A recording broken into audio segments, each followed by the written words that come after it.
Good afternoon, everyone, or evening, or morning, wherever you are. This is another race in the Final Fantasy Randomizer 2020 Spring Tournament here on Speed Gaming. We have a 1-1 matchup here between, first 1-0, I should say, matchup between Dengwoo and JazzRaptr. And we are going to see who can move to the 2-0 bracket and who's going to fall to 1-1 after this matchup. Hey, everyone, I'm Cyclone, joined by Space Drake. How you doing, Space Drake? I am doing all right, and I'm here in the commentator seat for this spring tournament for the first time. And I'm not terrified at all. Well, welcome. You're going to have a good time here. This is a lot of fun, and I think you're going to everyone welcome Space Drake for the first time here to commentary. We'll make sure you have a great time here. Mm-hmm. So, what do you know about this matchup today, Space Drake?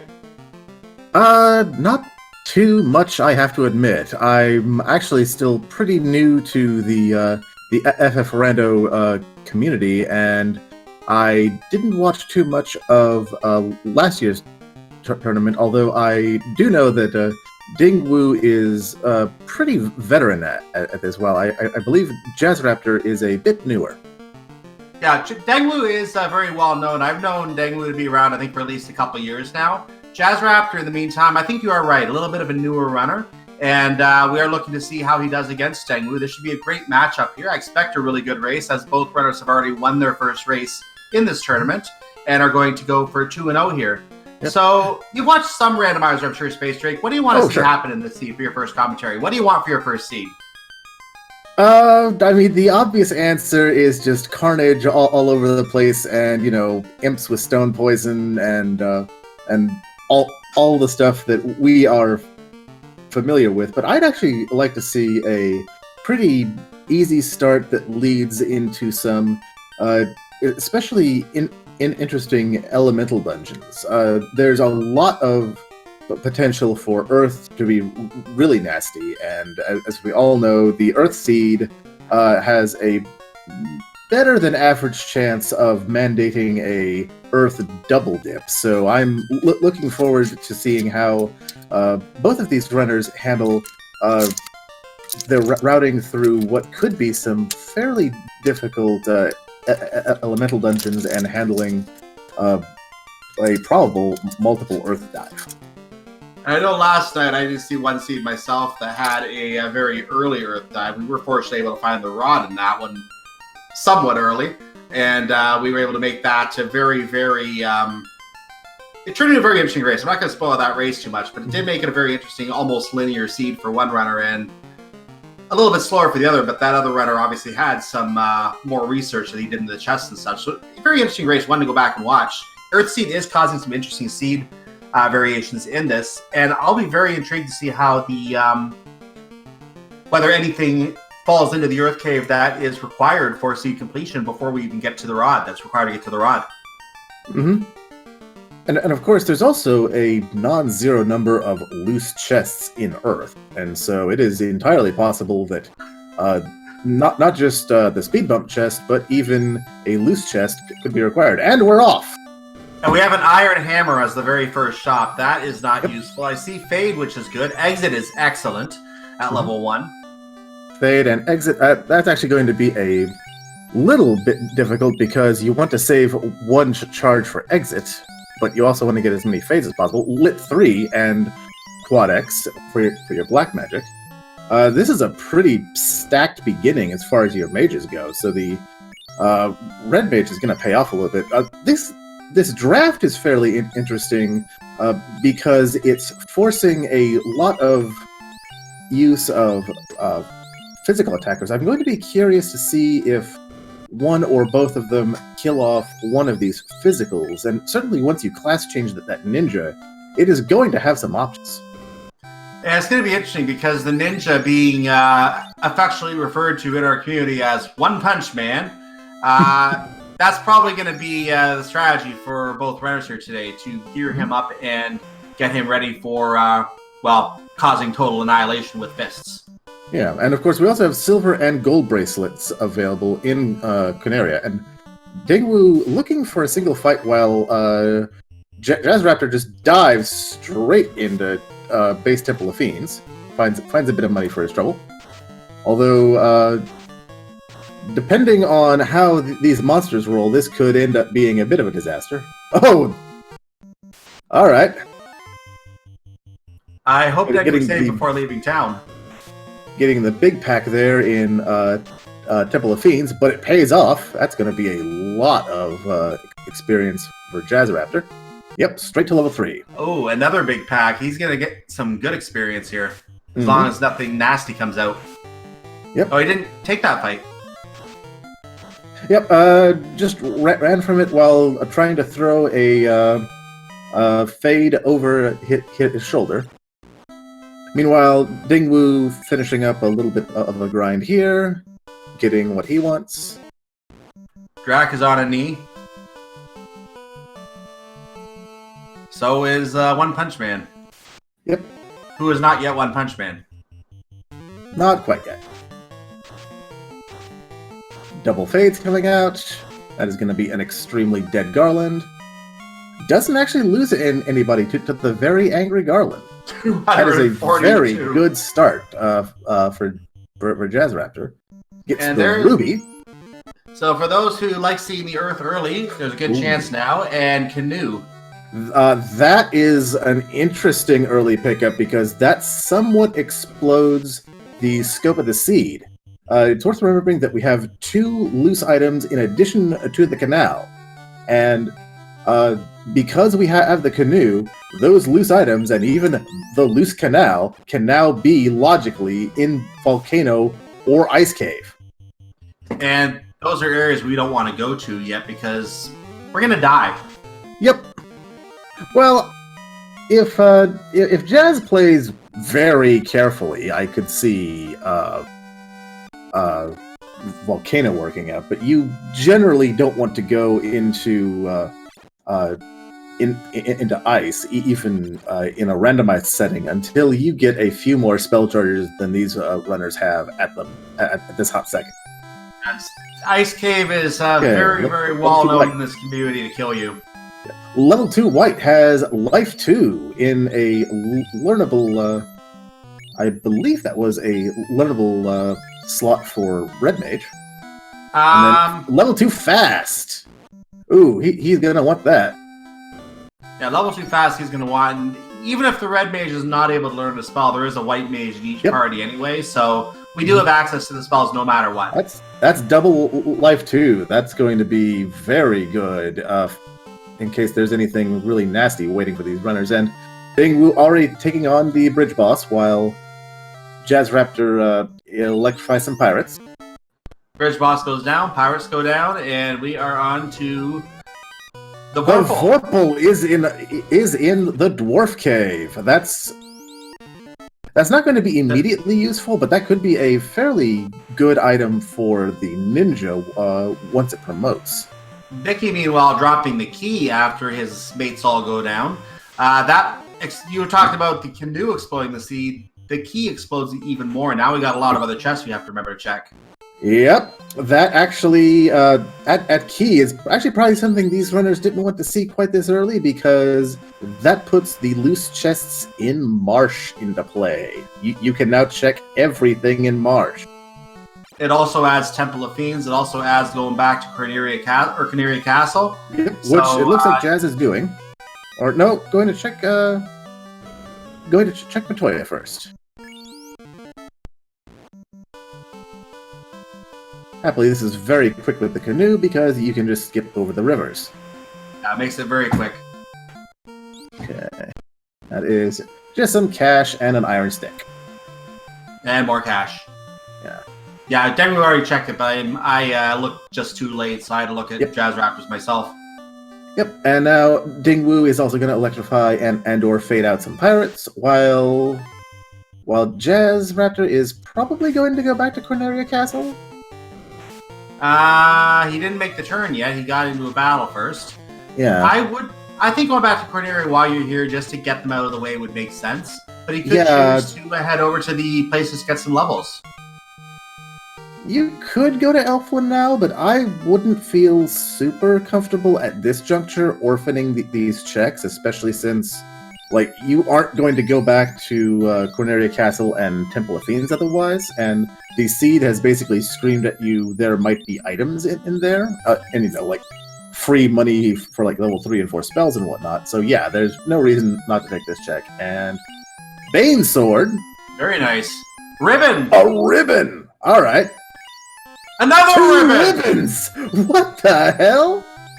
Alright, well, that's quite a start for both our runners, since I assume Dengwoo is also going to pick these up, and yeah, that's going to be a very strong start. That will allow both the casters to basically ignore all elemental effects and all those nasty elemental attacks that could be lurking around out there. This is a very friendly seed. Not just one, but two glorious ribbons in the Corneria Treasury. And yeah, we can't leave the sea yet, but JazzRaptr is going to go get his somewhat useless Vorpal. Mm-hmm. That would sell for a lot of money. Yep. I'll be curious to see how much use both of our runners make of the Bane Sword early on, because the monsters in the earlier parts of the game are not really designed to have that much resistance to instant kills like Bane. Naturally, the hardier enemies will survive. And JazzRaptr, through serendipity, managed to do a bit of clever routing, and forgetting he doesn't have TNT yet, is able to do the armor, the wizard staff. So that's Confuse. Yeah, I will suggest he did forget, but he might have just been showing off that, hey, I can't do this yet. I'm going to come back later, too. And now there's a question. Do we want to use the Vorpal Sword on our ninja, or the katana that we just looted from the dwarves? The dwarves coming out with that glorious Hanzo steel. And this is a bit of interesting routing from JazzRaptr, using the open progression path that the randomizer puts in between the dwarf area and Corneria to check Temple of Fiends right now. Dengwoo taking the time to make sure his ribbon is equipped, and he's going to have to do that again because he's going to get a second one here, so that's going to feel like a waste of time now. Yep. Yeah, back in the menu. Get another one out there. There you go. And mercifully, the Temple of Fiends is not too bad with its spike tiles. I actually, well, it's not consistently producing 3 of those. Sleep. Almost a sleep block here, where one, he just decides to reset and not take the items with him. Yeah, there's nothing really valuable there. It's always a bit of a bummer when that happens. So that is good knowledge that those ogres have the sleep spell, because they will come back in the Earth Cave. So you're going to have to deal with that there. I just noticed that JazzRaptr named one of his party members after me. That was very nice of him. So now I have to be in character. For a hot second, I think JazzRaptr was considering, or either mismenued or was considering a party change. But of course, you can't actually do a party change here with the draft, and I'm having a dumb first-time commentary moment. Just a house and some just some real estate and some cash there in Athos is bad, and these are not the worst grind tiles I've ever seen. Oh, though. Yeah, goodbye to our. Yeah, that's not good. Thank goodness we have life 2 already. Yeah. Wouldn't be surprised to see JazzRaptr take at least a bit of this grind, because these are pretty decent grind tiles. Oh. And there's a pair of Cerebuses and a pair of Wizard Ogres. Also not the worst bit of grinding that you could get, especially with the gear that we currently have. This might be a good grind tile. He's not getting a lot of danger out of this one, so this could be a good place to build up some levels. Mm-hmm. Especially on that black belt, who is otherwise going to be very squishy. Yeah, in the early going, he's very, very squishy. Yeah. He decided to give this another shot, so kill the black belt again, probably. Yep. Oh, nope, gets turn order, and, well, maybe. Well, gets all those Medusas, but we'll have to see. One survived. Yep. And Oh, so far, there Jazz you is go. still standing, and there we go. 1,681 per party member. That is not bad.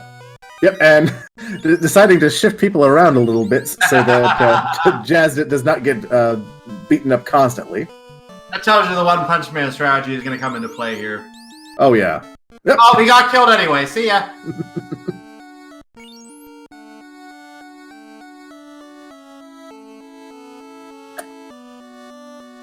And JazzRaptr decided to peace out from that. Quite understandably.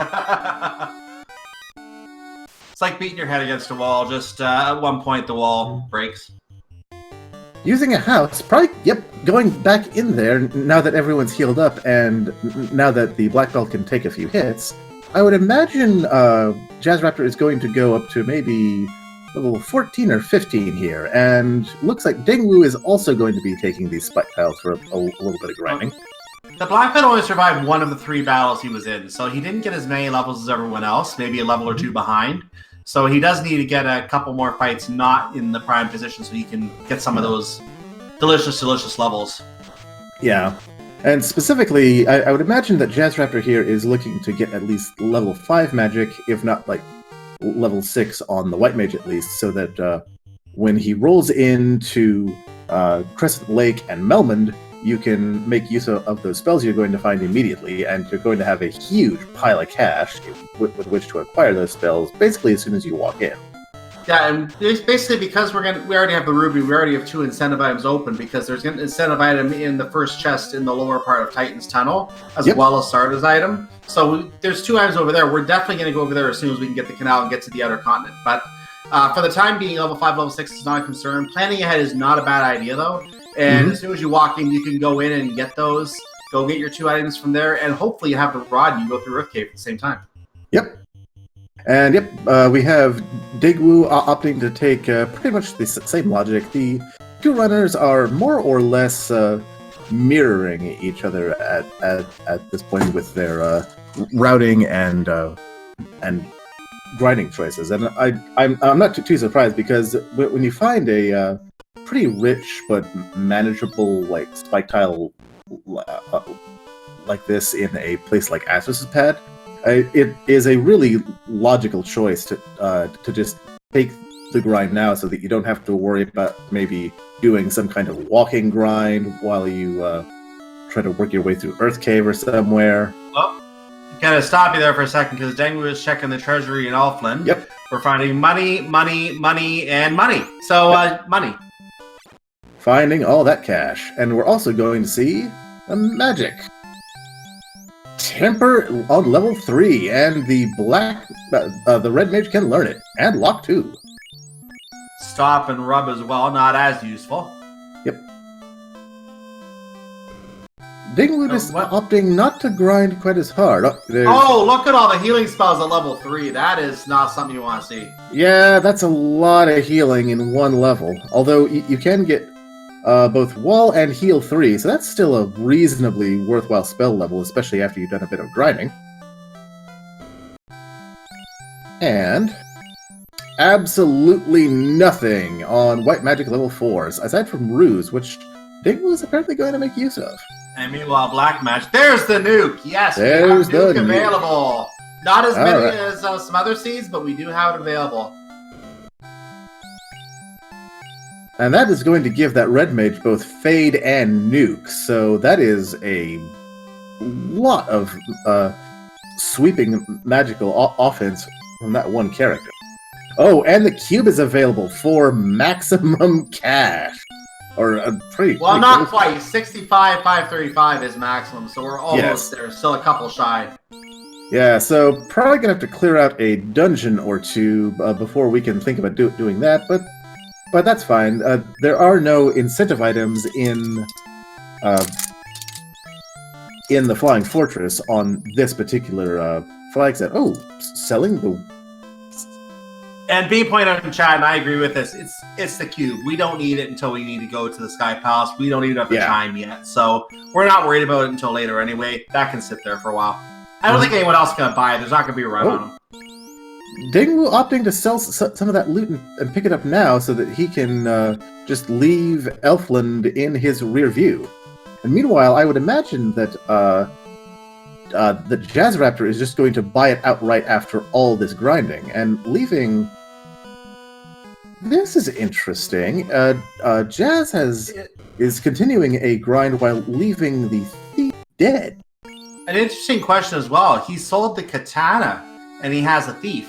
So that's a very interesting thing that Chad is pointing out there. I didn't catch that, but yeah, very interesting that he got rid of the katana of all things.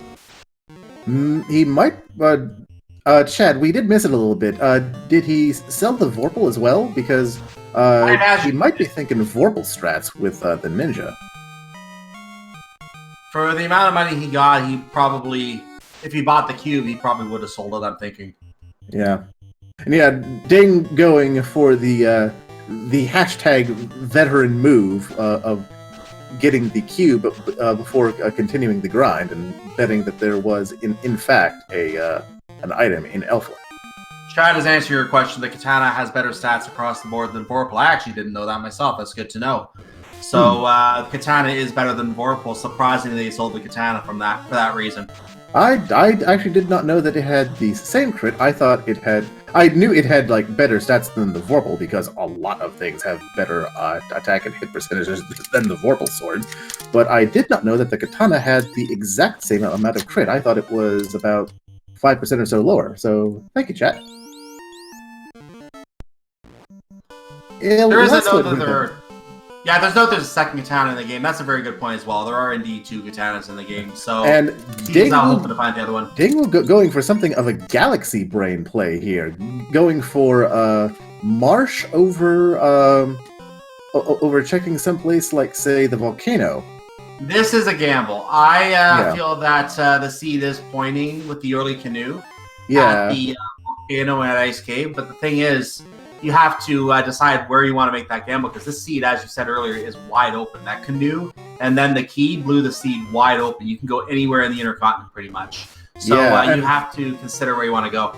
I also don't hate this play because you do have that really early exit. And of course, one of the things people always fear when it comes to doing an early marsh dive is how the hell you're going to get out, especially if the monsters end up rolling some really nasty abilities, as they have a depressing tendency to do. But when you get like that level 1 or level 2 exit, it's really easy to just go in there, see if there's anything that you actually want to pick up, and then just pop right back out, as we are probably just about to see. We just found a saber and a coral sword. At least that's more equipment we can sell if we don't need it. Mm-hmm. And yep, just like I said, using that exit to pop right out, save immediately, and then go right back in. Oh, and the shadows are very keen to use rub today. Ice Cave is going to be a lot of fun, ladies and gentlemen. Oh dear. And JazzRaptr making the same choice, going for the Marsh Cave first. I guess they're both just thinking that they got that early key, and the thought process is, all right, we have this key like before we've even gotten to a single real dungeon. The seed is probably screaming at us that we need to go to the Marsh Cave, or at the very least, we don't want to leave those chests unchecked when they're available to us this early.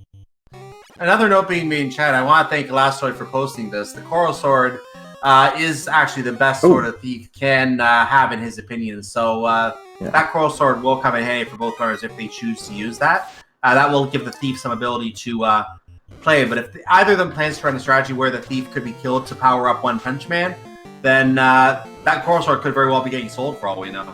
Ooh! The gargoyles rolled thunder this seed. You don't ever want to see that. It's a little less awful because we have a pair of ribbons this time, but that is not something you ever want to see. No, the mages will survive with the ribbon, but thunder gargoyles in Marsh Cave, I'll pass. Mm-hmm. So here we are on the next unknown trap tile. Spike tile. What do you think it is? It's Agama's! Agama grind time! Well, I don't know if you'd want to take an Agama grind here, because they can roll extraordinarily high HP, as they seem to have done. Oh yeah, And- this is not good.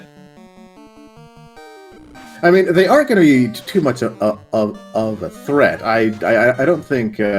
Dengwoo's in no danger here, but this is going to be so slow that you don't really want to like grind on it. That is still 3,200 if you roll 4 of them. That's pretty good.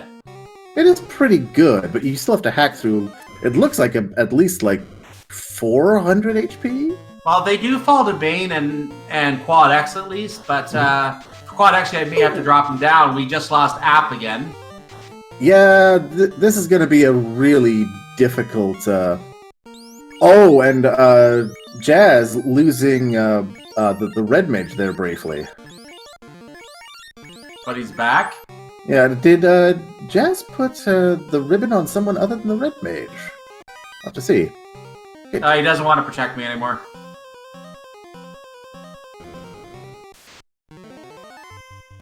Oh, ghosts on that second spike tile. This is actually kind of interesting because you could technically grind it if you got a bit lucky with your turn order, but it's really risky, especially at these gear levels and these 8 HP levels. This pack of enhanced wolves, oh my goodness, all 9 got the attack in. Well, it was in an ambush, that's why, that makes sense. Mm-hmm. So they didn't have anything nasty, but they didn't have anything nasty, it just costs a lot of time waiting for their attacks. Yeah. Oh, Kareem's on the trap tile. And a pair of fish.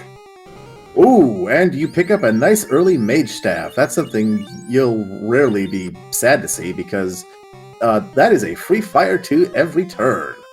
And I'm actually not too surprised that Dengwoo is handing that off to the black belt, because that gives the black belt something to do while still powering up towards still powering up towards that One Punch Man level. But those arachnids all rolled the other thunder. This is Marsh Cave doing Marsh Cave things. Both runners did high five for a moment there in the trap tile room with the Kareebs, with the fish.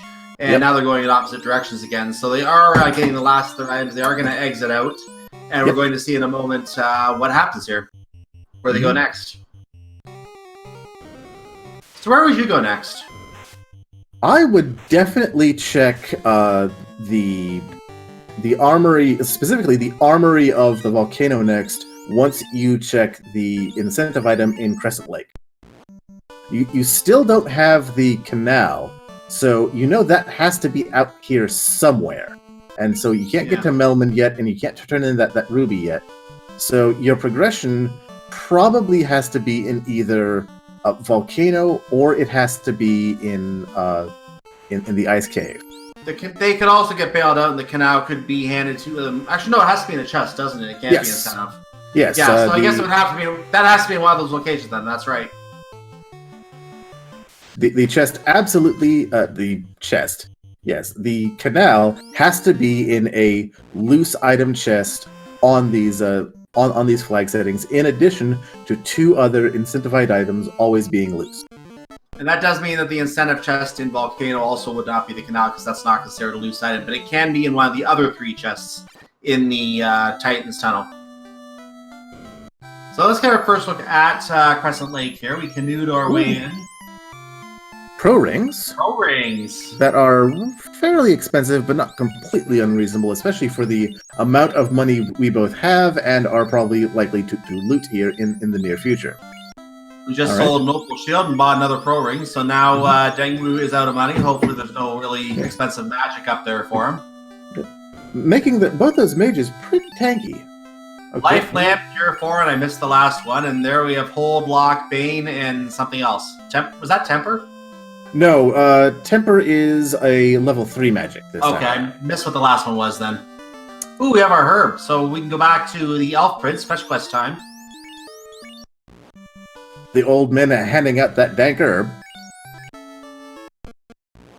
Apparently they're good at cooking. Evidently. Now, does Dengwoo go back to turn in that herb immediately? Yes, because Dengwoo wants that EXP bonus. He could just canoe over and then walk across, but he's going to take the ship slightly faster. And also doing a bit of encounter manipulation to avoid any unnecessary encounters. And we are going to see what the Elf Prince has. And meanwhile, JazzRaptr taking a second to consider where he wants to go. Check that. Yep. The king was sleeping on explosives, and it was life and lamp and cure 4 and fog. Yep.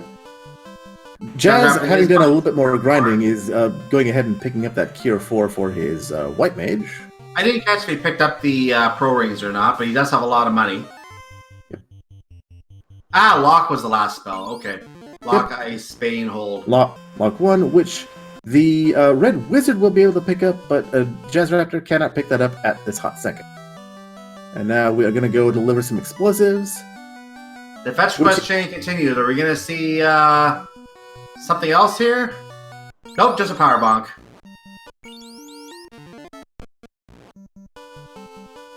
Which, with double physical attackers, I'm sure that Dengwoo is pretty happy to see that, because that will ensure that it was going to be easier to power up at least one of his physical attackers.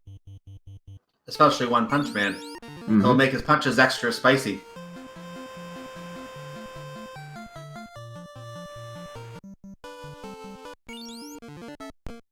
It is also worth pointing out, though, in a way, though, our runners might be relieved to see both of those thunders in Marsh Cave, because there are only so many of those big ticket super attacks that are usually assigned to creatures like the dragons in the pool of abilities that monsters can pull from.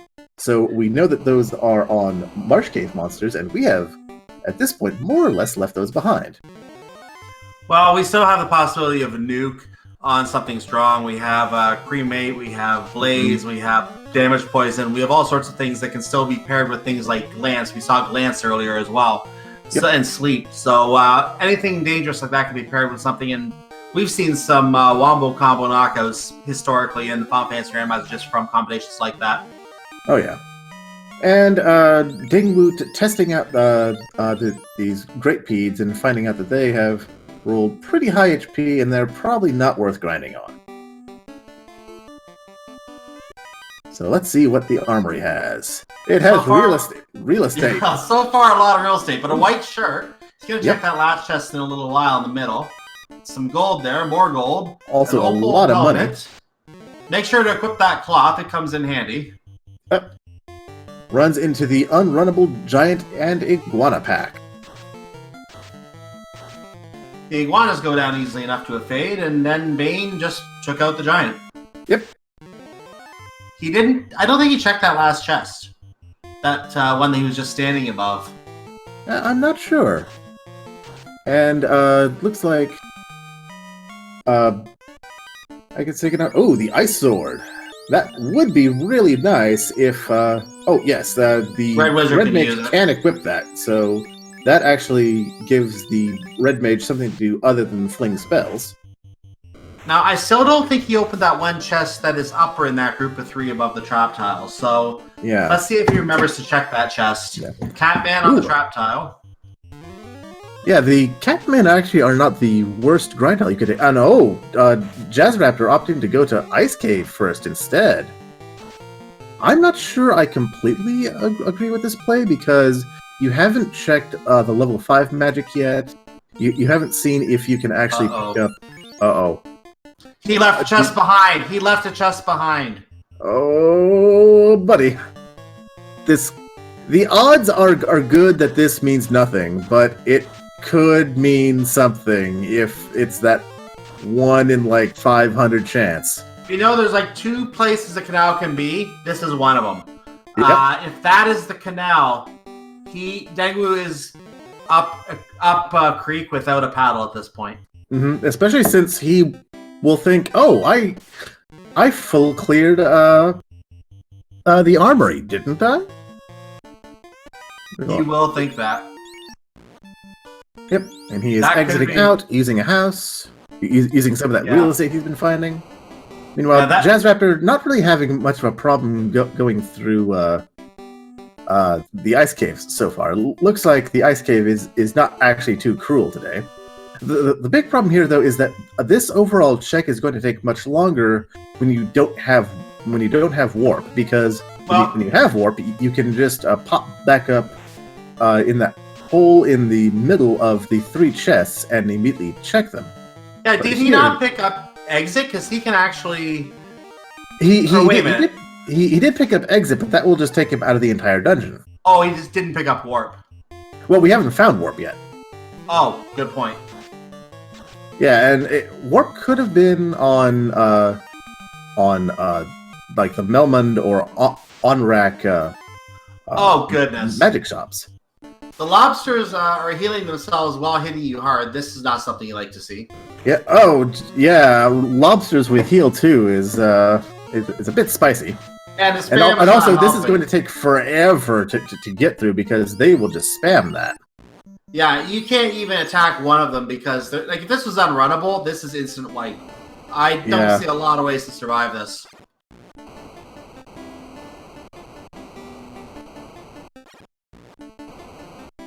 All right, and Dengwoo having JazzRaptr. Sorry, JazzRaptr's like, "Are you done yet?"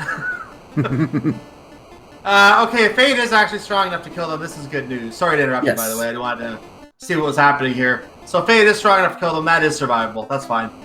Yep, and just popping the thief back up, and Dengwoo is now heading deeper into the volcano, having not found his canal just yet. Also, big packs of frost wolves, which would normally be terrifying, but the inverse of the fact that all of the enemy combat scripts and abilities get randomized in these settings is that critters that there's the canal in ice. There's the canal. Dear. Now, all we can hope is that the chest that was orphaned by Dengwoo is not an important item. Yeah. We're gonna have to watch for that on JazzRaptr's side later. Yeah, and Jazz finds a fighter tile. This is another really good grind tile, and because its abilities get randomized away, this is often a very safe grind tile. Although he opts not to take it because he's probably feeling pretty well ground up off of all those saber-tooths. Yeah, you're already ground on the saber-tooths, and I don't think he's happy about the fact that he's in in Ice Cave right now, and Ice Cave has a lot of things that can kill him without him realizing it before it happens. Mm-hmm. So he doesn't want to grind here and risk losing all that experience. Yeah. And Dengwoo is checking all these chests, but as we already know, it will not get him out of the inner sea. But we'll have to see if he finds any loose items.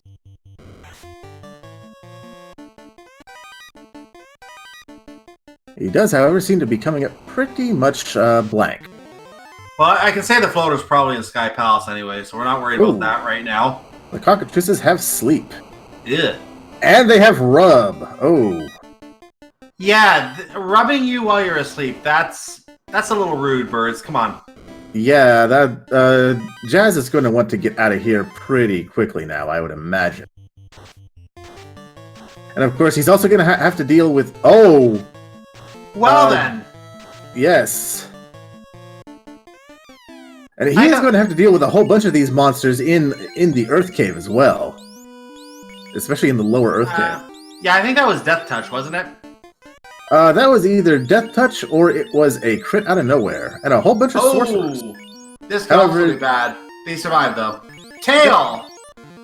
Okay, the tail is in the Ice Cave, which Jazz probably wanted to find because this is very much a party that you want to promote. Especially when you're doing the strat of keeping all 4 members alive. The question is, will he find the floater? Yeah, the question is, where is that sneaky floater floating around? And we don't have any doctors on vacation going on, so that Bahamut is going to still be in. And Bahamut is still in his island home. Yep. But meanwhile, Dengwoo finds a Temple of Fiends revisited Earth Elemental tile here in the volcano. Has enough fade to deal with the problem, but that is pretty spicy. Yeah, that is a bit of a problem if you linger there for too long. Yeah. A lot of experience, though, for those two who survived. Yep. It is using up some of your life 2 charges, though, which you were otherwise able to get through without using so far. But the checks on the volcano are coming up pretty much bingo. There's a lot of money in there, but that's about it. And of course, Jazz, having gotten the canal, is now checking out Melmond and going to see what that level 5 magic is, because he can now use that. And level 5 is... Oh, this is an ambush. 2. This is an ambush. Trance and Dazzle. This is not good. Oh. This is not good. This is not good at all. He's got two that can run, and he's instead going to take the fight, and is going to use the Mage Staff. Which might save... Yeah, it will mostly save him. Scorch isn't too dangerous. And unfortunately, I missed what level 5 black magic was. I missed it too, yeah. Level 5 white did have Invis 2, which I'm sure Jazz is going to be very happy to see.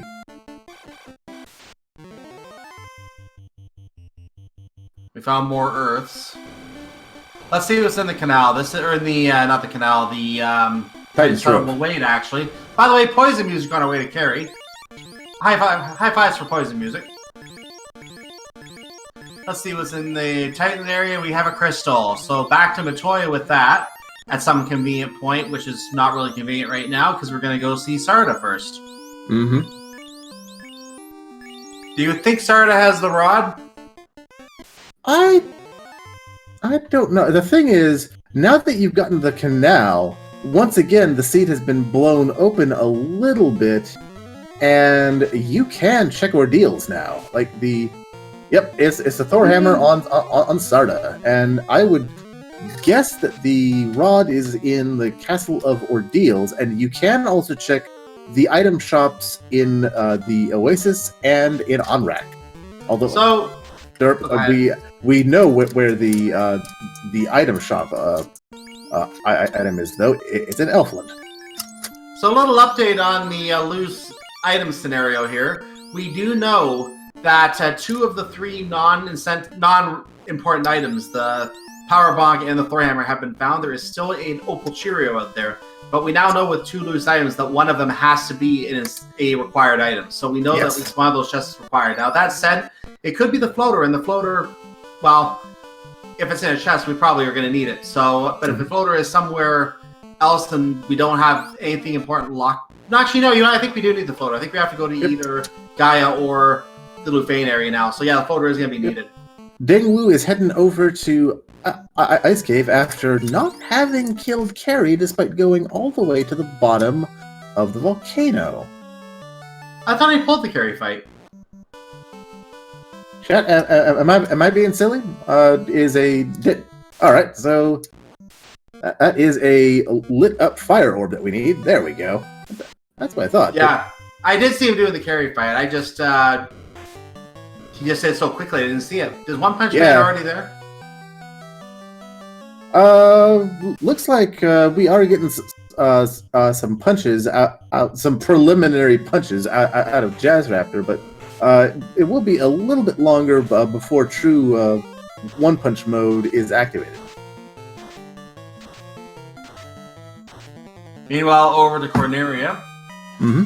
Actually, around it because he's going to turn that crystal in immediately. Yes, probably going for more EXP off of discovered items, and probably assuming that this has to be a progression item that will either be the rod or.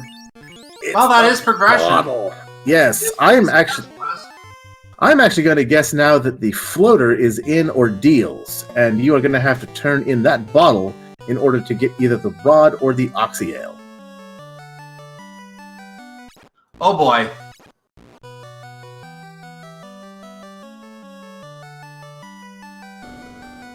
Alright, and Dengwoo is coming up on the triple chest, and he's going to drop down and find his canal here in not too much longer. And that's also a good guess because I know we don't have the chime to get into the Mirage Tower yet. So yeah, Ordeals is a really good place to look for that floater right now. Yep. And of course, the truly cruel option would be that you find the chime in Ordeals, and then you have both and then you have you wouldn't have the Sea Shrine open to you just yet, but you would have most of Earth Cave and all of Mirage Tower open to you for checking all those loose chests. And you never know, the rod could be buried somewhere in the Mirage Tower or in Sky Palace as well. So there's still a lot of possibilities. If the chime is here, if the chime is in Ordeals, that's a good point. We know that the cube is already available, so the seed logic could be telling you to search the entire Flying Fortress complex, Mirage Tower and Flying Fortress both. And keep in mind, I've seen just last night, I saw 2 seeds that both had the floater. I think both on the 3rd floor of Sky Palace. I think they were both last night. Yep. So yeah, that floater has been showing up in Sky Palace a lot in this tournament. Yep. And meanwhile, Dengwoo discovering the joys of the healing lobsters, and Jazz finding and taking a pretty good zombie dragon fight. And another one. One after another. 2 weren't enough. Here's the 3rd one. Yep. And I faded out of existence. Yep. And Dengwoo is 1 encounter away from discovering a canal. And there we are. And he now knows, oh crap, this thing has been hiding out down here, and JazzRaptr might have come here first and broken out into the wider world. And if he's thinking that, he's absolutely right. Mm-hmm. You know what? Speaking of, Jazz is trying to pick his way through the endless pile of zombie dragons and mummies that comprises the teleporter maze. They really want to hug him today, don't they? And I'm pretty sure that Jazz is okay with that because mummies are a pretty good experience. Oh, you don't know the mummies we saw last night. I think I did hear about the mummies with Blaze, was it? Yep, that's right. I think JazzRaptr just went in circles. Yeah, he went in circles. He has to do this again. So it looks like it's going to be a 4th pillar in the long stretch there. Yep. And it looks like no, Dengwoo is going to go ahead and not take the a little bit of a fighter grind. Probably because he still has a non-zero amount of actual dungeon to hack through here. And I also think that Dengwoo might be leaving App dead at this point. They're just going to go ahead and go for absolute maximum One Punch Man strats. Let's have a moment of silence for App. That's long enough. #rip. Meanwhile, a mage and fighter spike tile there in Ordeals, which Jazz is leaving behind. Gold bracelet, that's a nice pickup. Yep, that is the second gold bracelet, in fact. So that is gold bracelets for a whole bunch of folks. A free pro ring, that's a free 20,000 ooh, another ice sword. And what is our incentive item? It is the chime! You got your wish! It is the chime! Oh, goodness. So where do you go from here? Because you've got... I'm counting. You have now some 25 unincentivized chests open between both... Well, no. No, it's more than that. In the it's a lot more than that because the Flying Fortress is open. So yeah, do you dive the entire Flying Fortress complex, or do you gamble on at least some progression being in the Earth Cave? I want to say it's like somewhere around 40, 50 chests, but I might have heard the number in the 60s before related to that. There are a lot of chests in that There complex. are an absolute crapload of chests in the Flying Fortress, especially if you search every single one of them that is on floors 2 and 3. Yes, and of course, searching floor 3 takes forever because of its very sort of non-standard, non-linear layout. And of course, if you're going to go there, you want to be able to kill time at the same time because you don't want to have to take the trip back there. You want to clear it out there. Now, Jazz can do that. Both of these runners have the Bane Sword. You could go for Bane strats. And Jazz actually opting to check the waterfall first, seeing if he can secure that rod before committing to either the Flying Fortress or to the Earth Cave. I like this play. As do I. And then the only other question that remains is, are we going to see out of bounds bat? Well, we can say we're going to see gas dragons. Always nice to see the gas dragons come out to play a little early. Yep. And they don't have not a lot of gas in them, apparently. Yeah, they actually rolled very low, so I would imagine Jazz is going to take a couple of these. Yeah, he's going to take more than one of these fights because this is free EXP. And every bit of EXP that you can get to bring One Punch Man online is going to be a welcome thing. This could be dangerous.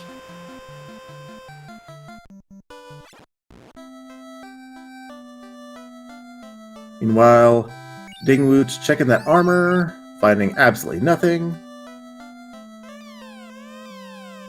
Everybody knows who I am. We get a nice visit to Dr. Un, but unfortunately we don't have the ability to learn Leafenese yet. I also get to see what this level 5 black magic was.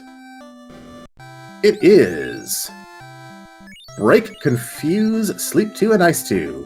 I would totally take the break here so that you can use Break and Bane strats on Kraken 1 and Tia 1. Mm-hmm. And the spike tile here in Waterfall Cave is nothing to write home about. Yeah, I don't think he's going to take that one. Yeah, but he's pretty much throwing a fade over his shoulder while running away. The Aegis Shield. That would be nice if we had a fighter. Too bad.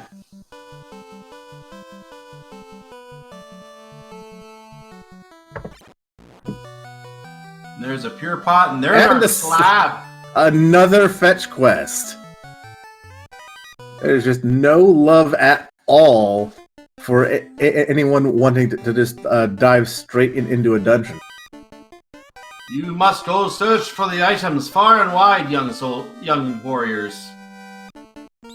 Yeah, I would imagine that that Jazz is going to immediately head back and get that turned in, and well, no, he can't because you need an airship to visit the La Finish.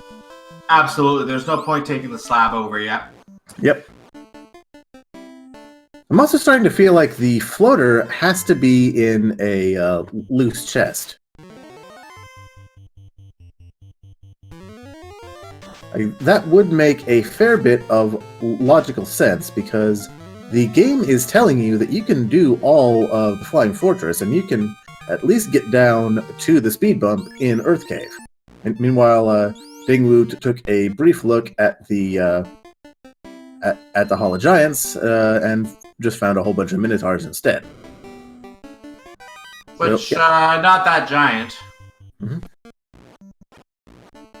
Oh, and Jazz is turning in the slab because he is probably thinking of doing that and then heading to the Earth Cave, much like Dengwoo is doing. This makes sense. There is a chest behind our speed bump that might be interesting. Yeah. And Dengwoo resets out of the other katana, so I guess he's just gonna leave that thief dead. Yeah, I guess he is. That confirms it. You already made the decision. No point going back on it now. Yeah.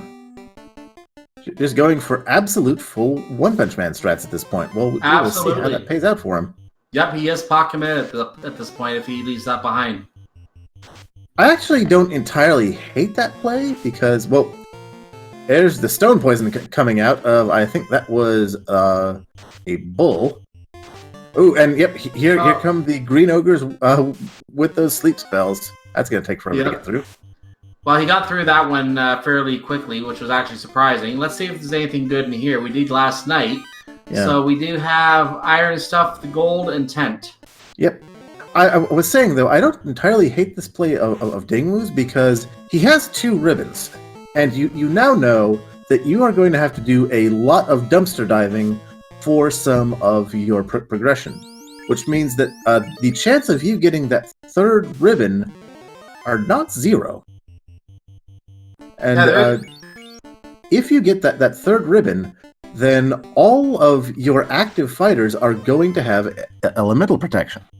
Oh, and yep. Well, and then Dengwoo just kind of laughs at us and actually brings App back up.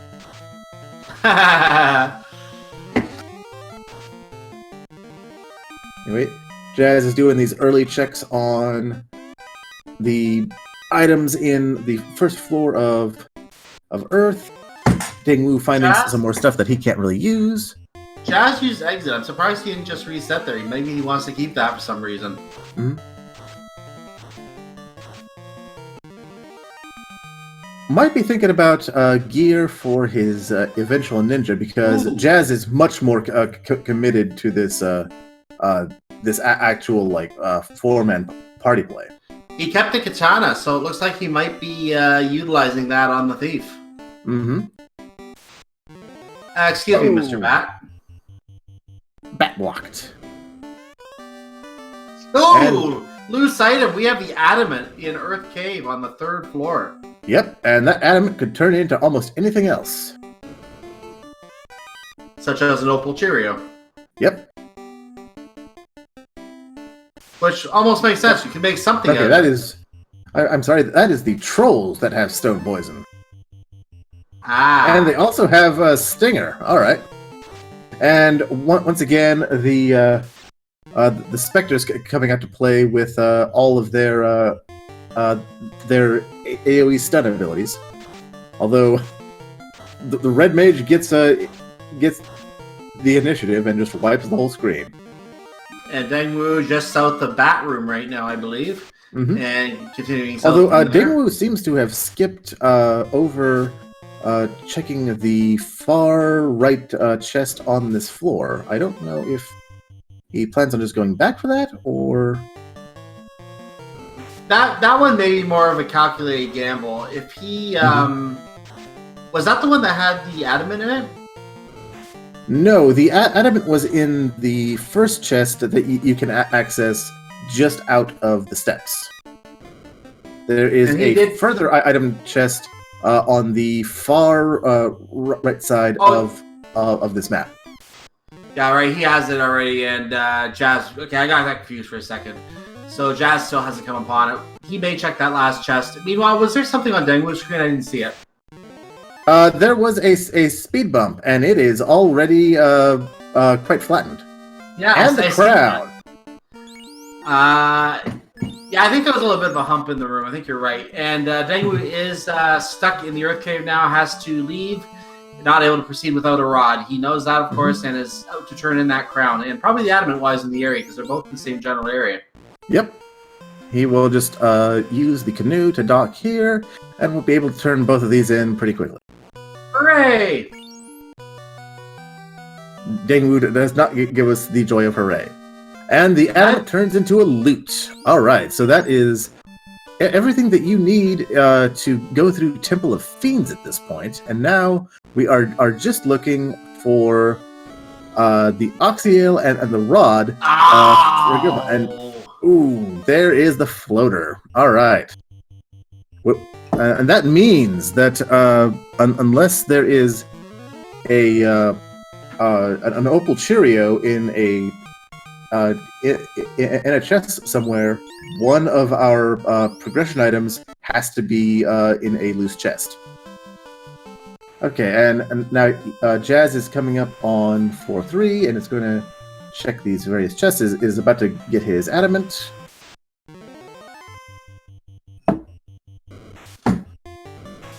So he was so happy with it, they checked it a second time just to make sure.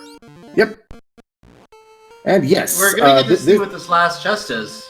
Yes, this is the item that Dengwoo skipped, and probably did so with a bit of a calculated gamble, thinking that the odds of both of the loose items being on this floor were pretty low.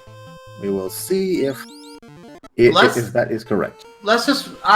Keep thinking back to the. Yep. Luckily, it wasn't. But I keep thinking back to the seed I called I want to say a couple months ago now, where there were 3 loose items inside Earth Cave. All 3 loose items were in Earth Cave, and I keep thinking back to that. This is why I always say you can't leave any chest unchecked here. Especially in a situation like this, I'm also thinking of that one chest that Dengwoo left pretty accidentally unchecked in the armory. And did JazzRaptr I think did clean that out. Did we see what was in that chest? No, he hasn't been there yet. Yeah, Jazz did check the extra chest. It was a heal staff. Oh, the heal staff. In the armory? Oh, in the volcano armory, no. Jazz has not been to the volcano yet. And JazzRaptr is stopping in on Bat Room. Hi, Bats. Hello, Bats. Yeah, I didn't think he'd been to the volcano yet. And so Dengwoo did the level 7 magic checks so quickly that I missed it entirely. I was even looking, so yeah, I missed it too. Hopefully Chad caught that for us. Soft, pure, and not really checking level 8 magic though. Probably thinking at this point you've got all the really sort of necessary magics to actually get through the worst of Topher. And there's the opal. All right, so that is confirmation. We have a loose progression item somewhere in the world, and we now know that is probably somewhere in the Flying Fortress complex. It could be in the sea, though. It could be in sea, but we haven't found the Oxyale yet. We have the airship now. We can fly over to Lufane once we have this. I think they both did the slab, so we can translate the slab, go to Lufane, and that could be our Oxyale. That could get us into the sea. And guess what? There's your last required item in the sea. Yep. And Dengwoo is about to do ordeals and discover that is the slab. So that airship is going to be put to some good use here. Yep, and JazzRaptr is about to put two and two together and realize where he needs to go next, and that the Lufenis are probably 100% mandatory. Hey, hooray! We got the door. Hooray! Let's get the hooray in chat.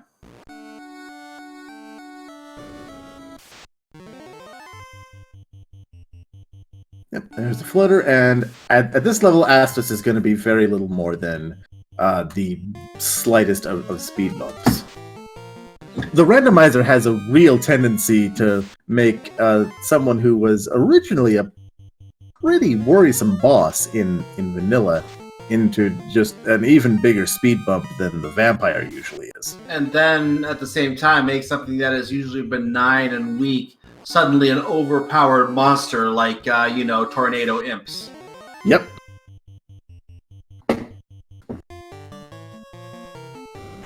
And yep, having gotten the floater, I'm sure that that JazzRaptr has realized exactly where he needs to go next.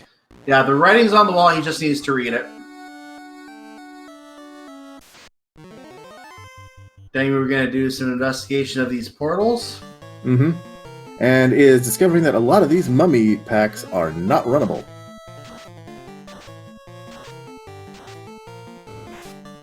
The Wiz Mummy, of course, survives, but Zap is utilized, and Wiz Mummy, let us know what the fourth dimension is like. Hooray! JazzRaptr going to make these magic checks, and we will actually get to see what this is this time. And we'll quickly realize that Lufane is calling. Quicken Lit 2, that's pretty much nothing. And Heal and Soft. So yep, it's all garbage. Not too surprising, given that the lower magic levels on this seed were pretty stacked with the really strong spells. You find nothing. Good day. Checking Power 3, A-Lit, and Invis. Dark, Warp, and Fire. Warp at level 8. You hate to see it. Yeah, you don't like Warp at level 8. And it also costs very close to the absolute maximum cost. So you, even with all the money that you ground out, you just write that off completely. Yeah, that merchant is gouging his merchandise. I tell you, that is not proper. We need to complain to the Society of Magical Sellers. We need to complain to the society. We need to register a complaint with them. Register a complaint with the Corneria Better Business Bureau. Yeah, exactly. Make sure. Meanwhile, Dengwoo is actually taking this mage and fighter fight. I'm not too surprised because this is really good experience, and Dengwoo did not do as much of a concentrated grind earlier, so he needs to find his experience where he can get it, and gets 3 levels for his trouble on a pretty easy grind tile.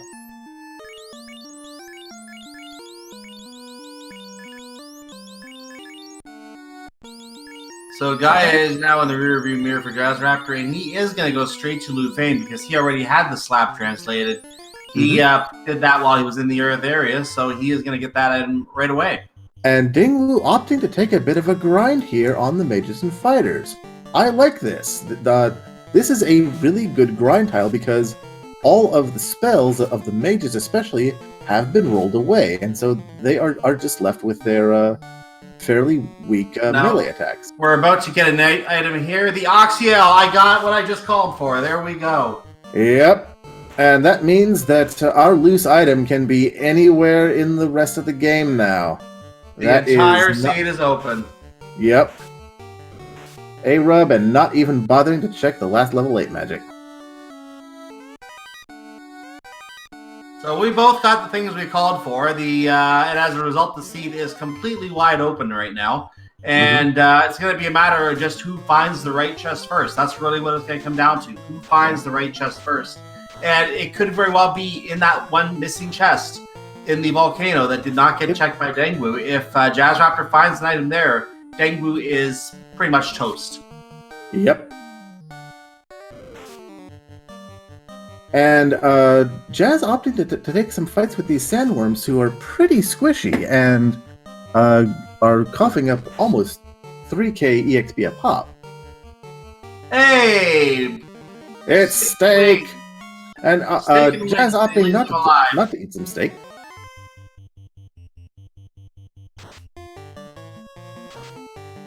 The Red Baron, yes.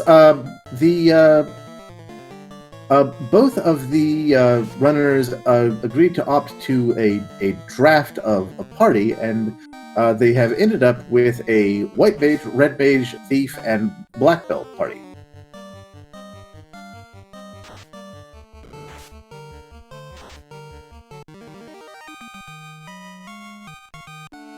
And Dengwoo completes the this fight, is going to get the next 4 items here. I don't remember there being anything really useful here, but there might have been something I'm forgetting.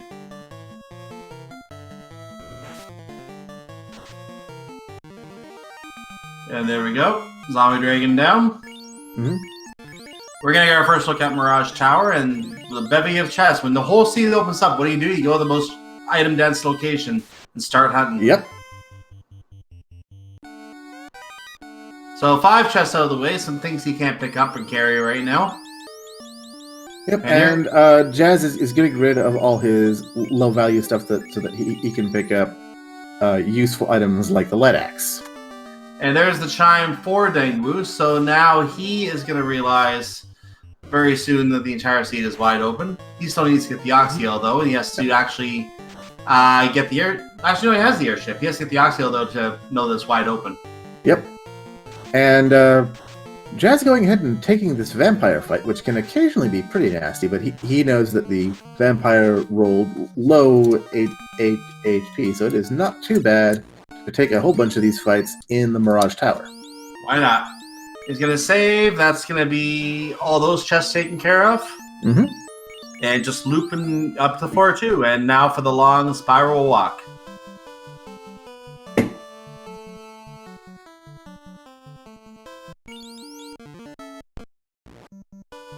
Oh, hi, Cerebus.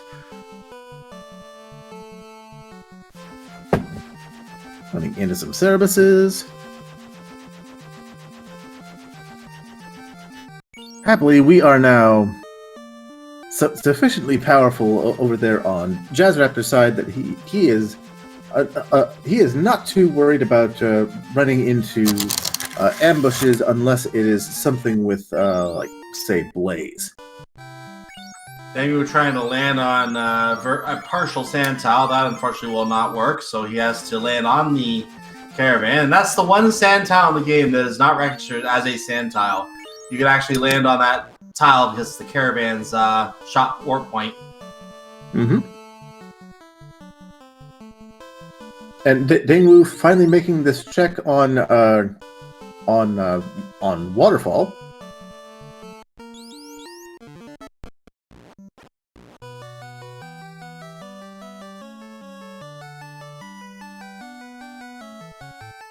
If I remember correctly, I think this was a slab in here.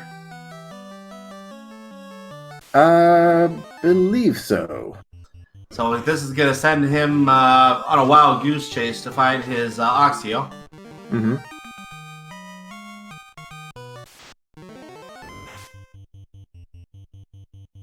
And Dengwoo is maybe transitioning over to two-man strats here. It looks like it. I was noticing this too. Thinking that the White Mage has sort of worn out its mechanical welcome and just going to bring One Punch Man up to strength as soon as possible. We have our last loose item. It's the rod. It's the rod in the... Oh, my goodness. It is the rod in the Mirage Tower. That could be big. That if Dengwoo picks up the... it all depends on where Dengwoo goes after discovering the Oxyale. That's going to be big, yeah. Yeah. Dengwoo does have the one orb lead here. But the advantage here is that JazzRaptr doesn't have to open all the chests in Volcano anymore. He can skip everything if he wants to. He won't find the Mazmoon if he does that, but he is going to be using One Punch Man anyway. Who cares? Yeah, no, like, you have the katana and you have One Punch Man at this point. If I was in JazzRaptr's shoes, I would just throw on the Eurobeat and put the pedal to the metal at this point. Like, there is no reason to check anything. You have 2 ribbons.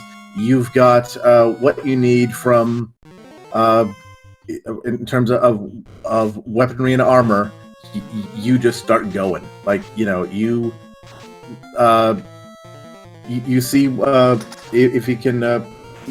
You pay a visit to Bahamut at some point to get that class change, and you just go. Yeah, he is literally just going to go right now. He is, I believe, in what you call go mode at this point. Yes, he is definitely in go mode now. He is just arranging his weaponry a little bit, and is also going to take his final grind on this very good wizard vampire tile. Yeah, nice grind to find. Mm-hmm. And is at this point is just gonna grind up probably, I would imagine, to like somewhere between like 26 and 30 maybe. That light axe is gonna be getting some work here. Just to wherever the next breakpoint on Jazz the black belt is. And then you are just gonna. Once you get up to the number of attacks that you want, you absolutely hit the turbo and go as fast as you possibly can. All right, so now it all comes down. Okay, Dengwoo is going to check the Cardia items, and we know that there is, at best, some useful side loot here. It is not the progression that Dengwoo is looking for. He's also getting some money, so that'll help with the university education when he finishes saving the world. Mm-hmm.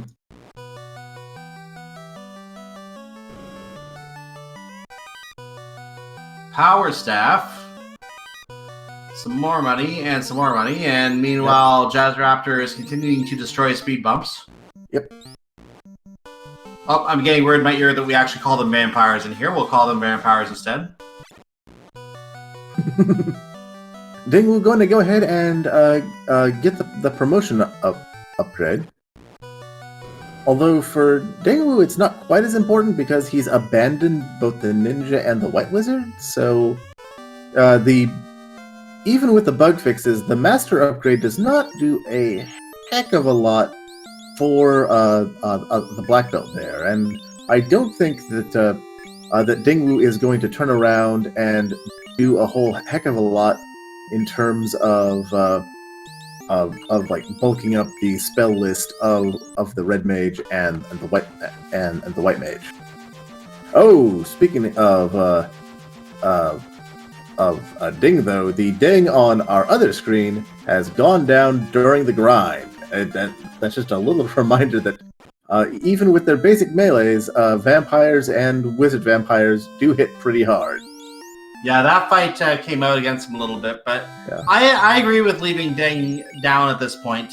Leave the other three to power up, and that gives an ability to bring him back if he does fall in a fight, but also gives more experience, which is more important. So 4,224 right there, for example. With that, that's about 12,600 experience. If you had the thief up, he'd be taking 3,000 of that experience for himself. He's not going to be kept alive and using that experience. We don't need him in the final fight, so... Yeah, JazzRaptr might be finally opting to just not use that upgraded ninja. Might be looking at the gear that he's picked up and being like, nah, I'm good. Dengwoo decides to go Lu Fei and unfortunately tried to park that airship in the middle of a tree. That's going to ruin the paint job a little bit. Mm-hmm.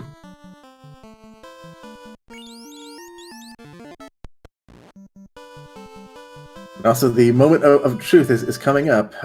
When Dengwoo sees this Oxy Ale, does he immediately think... Yeah. Does he immediately think that the seed is pointing him toward the Sea Shrine? And he may. He not checking the magic. Not checking the magic. No point. Yep.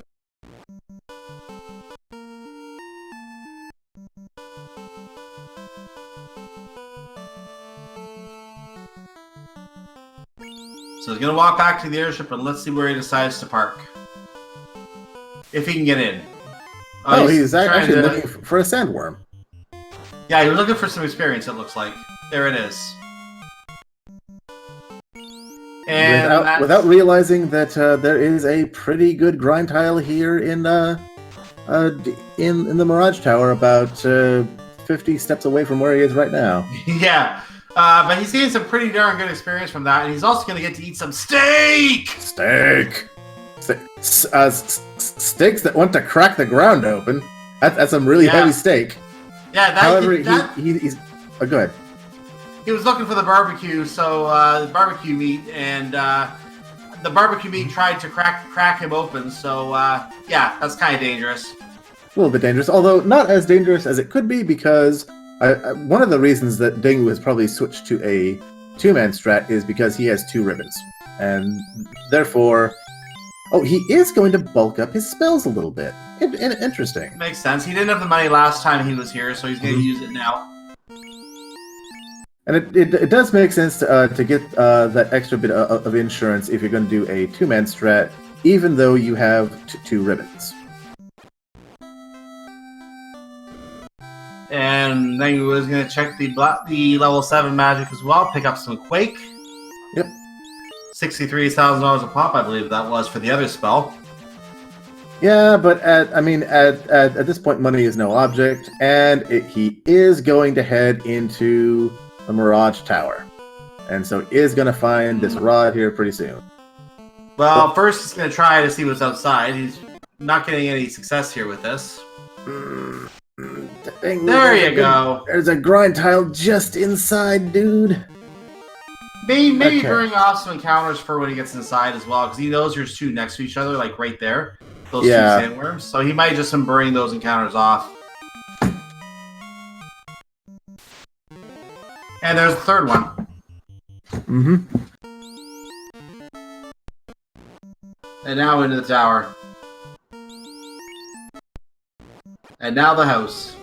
And he's not opening the chest on the first floor. That is a gamble, and he's lucky he's chose that one, because the second one is the one that's going to matter. Let's see if he stops to open the second one. So as JazzRaptr runs away from Steak and Wings again. I don't think he went to the top floor, did he? No, he backed out a little bit, and I think he's going to do a little bit of... he's going to do a little bit of shopping. In fact, I think JazzRaptr has ultimately hit on... Or no, he is going to bring up his other two party members. He is going to bulk out his magic a little bit, probably promote, and then is going to just go mode all three of these dungeons.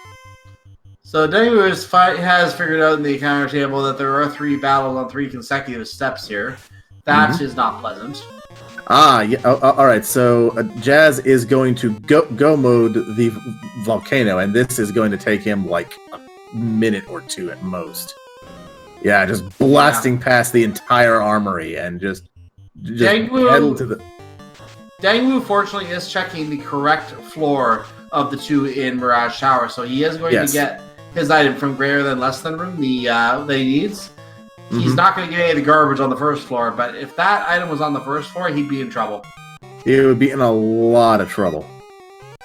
But it has worked out for him, and T-minus 10 seconds to discovering a very, very, very good item. Yep. And Dengwoo is now in go mode. Both of our runners are now in 100% go mode, and it is just a flat-out initial D drift race to Topher at this point. It is just a matter of who has the better encounter manipulation and who can clear out the dungeon and bosses faster on the way to chaos. And this means that chest he missed in Volcano will not punish him, which is very fortunate.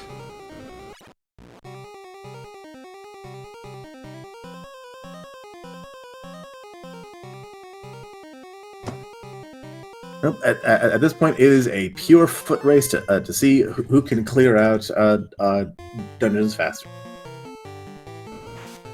The one advantage JazzRaptr does have, besides the grind he's already done, is the fact that he did not have to clean out all the other items in the volcano. He just went straight to carry. Dengwoo lost a bit of time doing that item check in the volcano, so that's going to be some minutes in JazzRaptr's favor immediately just from that. Yeah. Now, with that said, Dengwoo is probably going to go straight up to the top of Sky Palace and go straight to Tiamat. So, to that extent, you can say that Dengwoo does have a lead at this point. The question is where they are comparing levels. If JazzRaptr has stronger levels, he might have an easier time with things. Although JazzRaptr needs to turn this thief on here pretty soon, or just decide to go with 3-man strats, because the thief is not doing a lot for him at this point.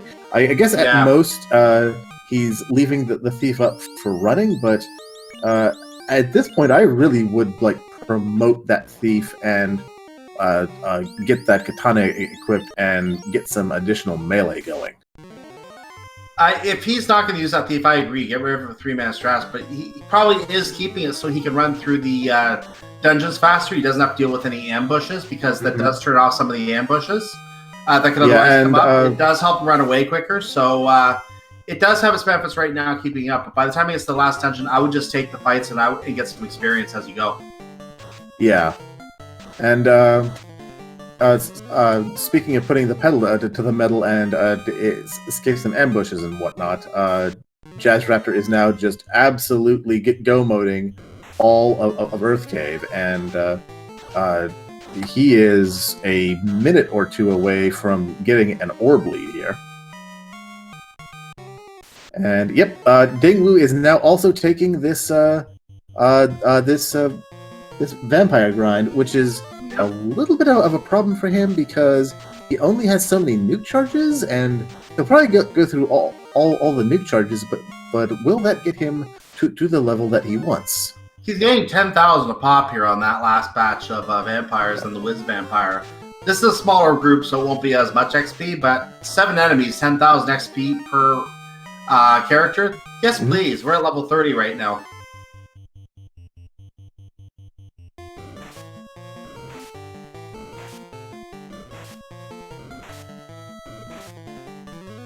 This is really close, actually. It is tempting to say advantage Dengwoo, but it's not that much of an advantage, and depending on how nasty certain fights in Topher could be, this could still be anybody's race. This could be some nasty Sea Shrine fights too, for all we know. Yeah, we already know that there's time wasting lobsters down there, and that could almost end up being a little bit of RNG just for who gets the more lobsters that want to eat up people's time. That seafood is trying to avoid being put in the lobster pot today. Will heal itself in the lobster pot. Mm-hmm. So you're not going to have a very settling meal there. And Super Pleb, no, Jazz bounced out of the Flying Fortress complex after doing the grind on that spike tile with all the vampires. Jazz decided to go through the faster dungeons first, and Lich has Thunder. Speed Bump version 1.0 has Thunder today, or 2.0, I guess you can call it. Yep. But it doesn't have a whole lot of health, and so still just, falls over after one or two hits. Or it just fell quickly because it can't survive what was already there, because normally you're not level 30 by the time you get there. Oh, yeah. And Jazz deciding to finally promote. Promotion is overdue at this point, I would say. Yeah, I would have promoted a little bit before this personally, but that's probably why I'm not actually running, and I haven't signed up for a tournament yet. Aside from the fact that I actually joined the community a little too late to actually sign up for the spring tournament. So I'm just noticing the levels right now. I think I saw 23 on one of the characters, but I saw 29s on the other ones. I'm trying to take another look at it here. Yeah. As we pop out, JazzRaptr side. Yeah, 23 on Deng, 29 everywhere else. So that is that is another factor. Yeah, he has left the thief dead for certain amounts of time here, and Jazz has sort of not fully committed to having a 3-man strat.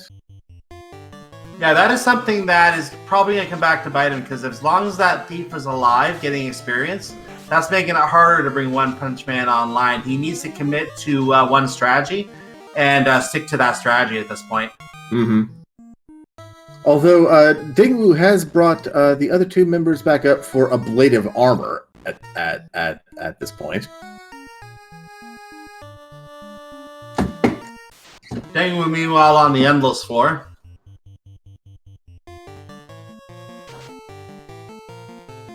So that means we're coming up to the Bridge of Destiny, and ladies and gentlemen, you know what we need to do at the Bridge of Destiny. I want to see all those war mech emotes in the chat, because we want to see a robot chicken today, or a robot overlord, whatever you want to call it. Yep. And JazzRaptr actually opting to get some spells on the ninja. But granted, when it's nuke, that's not the worst idea in the world, although that does suggest he wants to get some levels on that ninja, which is a bit big at this point. We have a fighter. Or a pair of fighters. Yep. And next fight is another fighter. Yeah, I'm not sure what I think about getting the ninja set up at this point. I feel like if you wanted to do this, you should have done it earlier in the seed, and you should have turned that tail in almost as soon as you got the airship.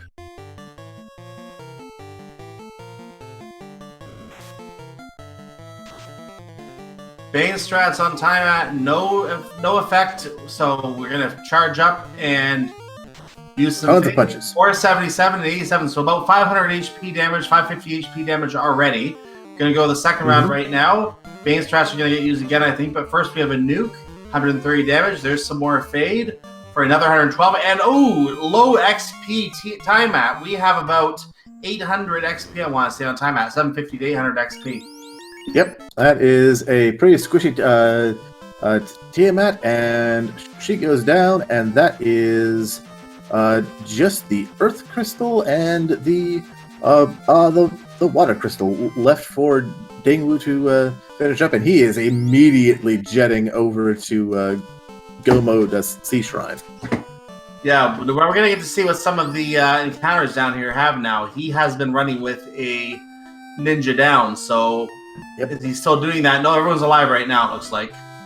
Yeah, he's got the other two up pretty much purely as ablative armor at this point, because the master there has enough levels on him now to do like 16 hits when you've got fast up. So that's all the firepower that Dengwoo needs to just destroy the rest of this seed. One Punch Man is online. Just how powerful is he? I'd say pretty both powerful. of our runners are entering Sea Shrine at the same time. This is going to be interesting. I like this. Yeah, this is so cool. It's still probably minorly at advantage Dengwoo, but it's close. Here's my analysis. I would say it's advantage Dengwoo only because he has Earth Cave left to do. JazzRaptr has to go back to the top of the Sky Palace. He left midway. So that's a longer dungeon to complete. A couple minutes maybe, but I would give the advantage to Dengwoo getting in Temple of Fiends Revisited at this point.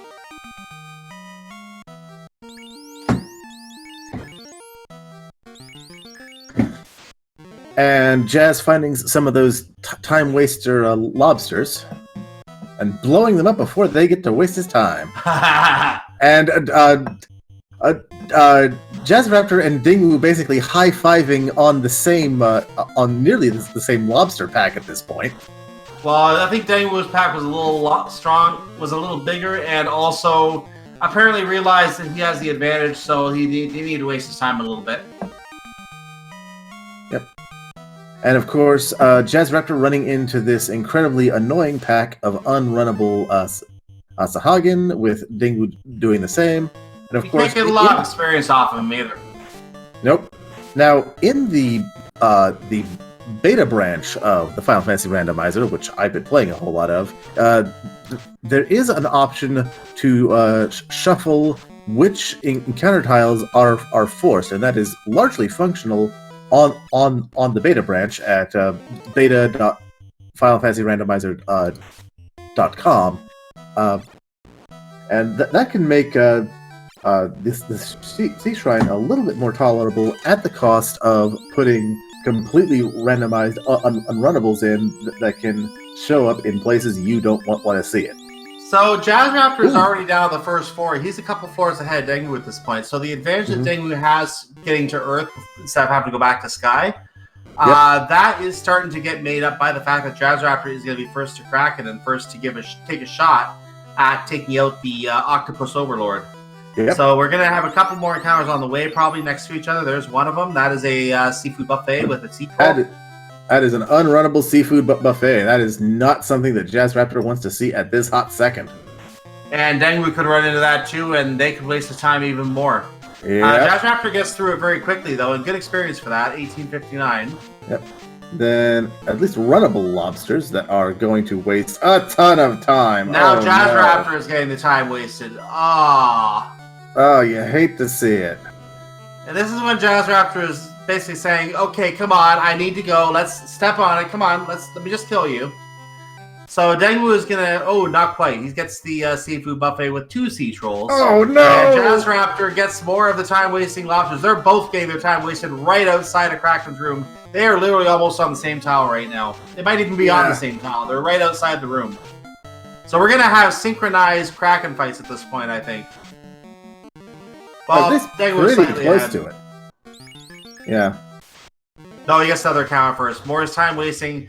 Okay, they work a few tiles apart, but JazzRaptr will be first to Kraken. And this is our third feed for both runners. Release the Kraken! Yep. And we'll have to see if Kraken ends up being a speed bump or... Oh, yeah, that is a very, very meaty Kraken there. 209 damage already. The Blizzard comes out. Very, very Blizzard light comes damage out. for all party members. But not really a problem because you got the elemental protection on the ninja, and everyone else is basically all set.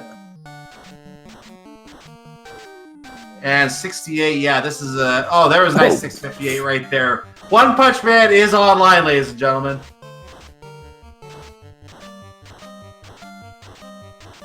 I'm gonna punch this shark to death. Alright, that is 3 orbs lit for JazzRaptr, and he is going to immediately head to the Flying Fortress and just put the pedal to the metal on that. So he gets out with a slight lead out of the Sea Shrine, so this is going to make up some of the time that he's going to lose to Dengwoo's quick trip through Earth. Yep. He's going to have to step on it and get up there quickly, though, because it's probably still going to be a minute behind going in Temple of Fiends Revisited. So this is going to be an exciting race. If you are just tuning in, you're turning into a good one here. Yeah, no, this is coming down straight to the wire. The time differential between these two runners, barring some kind of disaster in Topher, is probably going to be measurable in seconds. Running into these dogs. Dogs, please.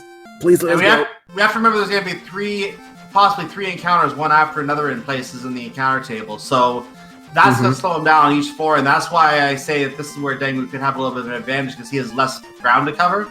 Having all those encounters right next to each other is just going to make it feel really slow for JazzRaptr. Yep. Remember that grand tile? You want some more? Sure, I'll take it. Oh, I love it. Give it to me. Yum! And that tiger goes down, and that's another tooth in his collection.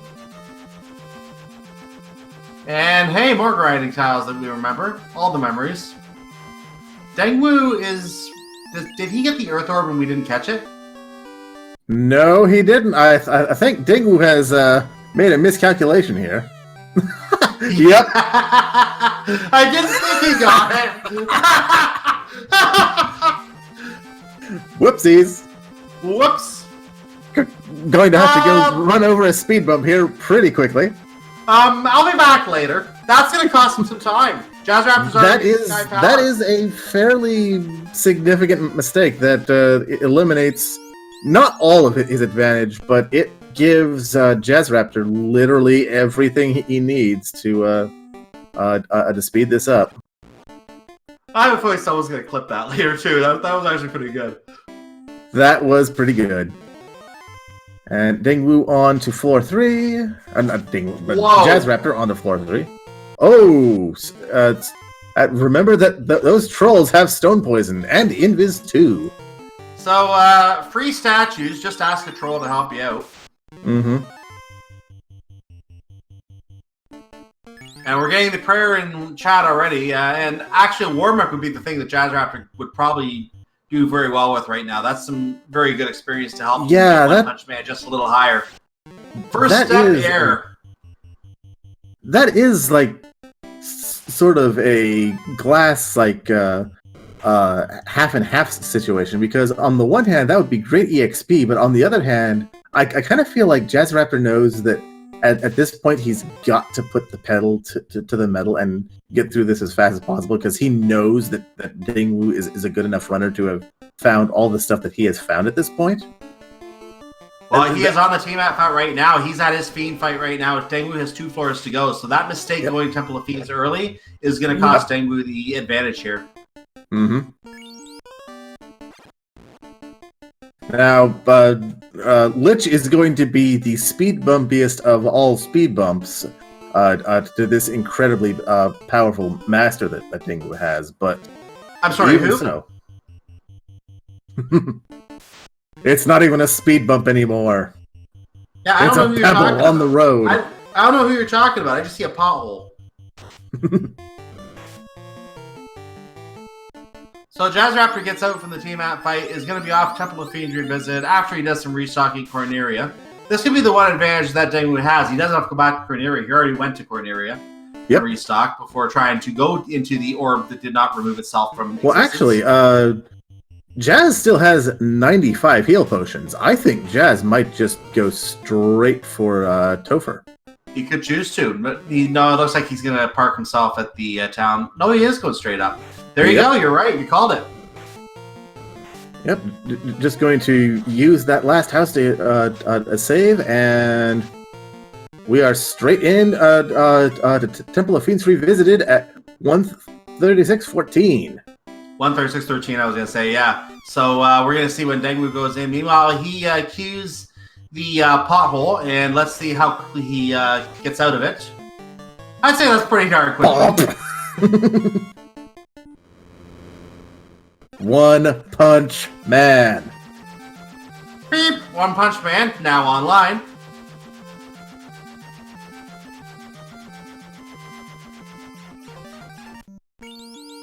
And Cheesinator, yeah, it was actually a little bit confusing for JazzRaptr because he held off on promoting for a while, and then only like after the first two dungeons did the first two elemental dungeons and like finding all the key items did JazzRaptr finally promote. When I still think it would have been a much wiser idea to promote earlier so that you could have all of the ninjas' magic and whatnot online for making those speed bump fights even speed bumpier. So I want to get the comparison in here. We did see Dengwoo enter at 136.55. He is 42 seconds behind JazzRaptr on entry into Temple of Fiends Revisited and already down through the ladder. And that door he just came out of, by the way, is the one reason you need the Mystic Key in this game. If you don't have the Mystic Key, you cannot complete Temple of Fiends Revisited. And extra funny bit of trivia, that is not something that the randomizer does. That is in the base game. It is. I can confirm that. But unless you outright hack the games somehow, and it might be some kind of anti-hacking measure, but in normal gameplay, you will never ever like actually know that that's a thing. What I heard from another commentator I was commentating with, though, is that it might be something where the developers wanted the Mystic Key to be more of a direct thing where you had to get the Mystic Key as one of the last items, and that's probably why they had some locked doors there. But then they just decided to give it to him earlier, and then those locked doors just stayed as locked doors. You just didn't notice them. Oh, our runners are neck and neck. Although Dengwoo did suffer a rubbing there and doesn't want to give up the ninja a blade of armor. They literally came to the Earth 4 in sync. JazzRaptr getting away from the encounter that Dengwoo has and getting his own encounter with some rock gulls and a mud ghoul. And he's asleep, or at least the ninja is, and so is the mage, but they get away. He's still waiting. At this point, I think their encounter tables are more or less synced, and we're going to see them taking very similar. Yeah, they're taking very similar encounters. Dengwoo got the encounter that JazzRaptr didn't at the start of the floor, so it's going to be a slight differential, but otherwise, yeah, they're getting similar encounters there. We have Sync Lich 2 fights, ladies and gentlemen. And the first one goes down, so Dengwoo now has to catch up on the Lich fight.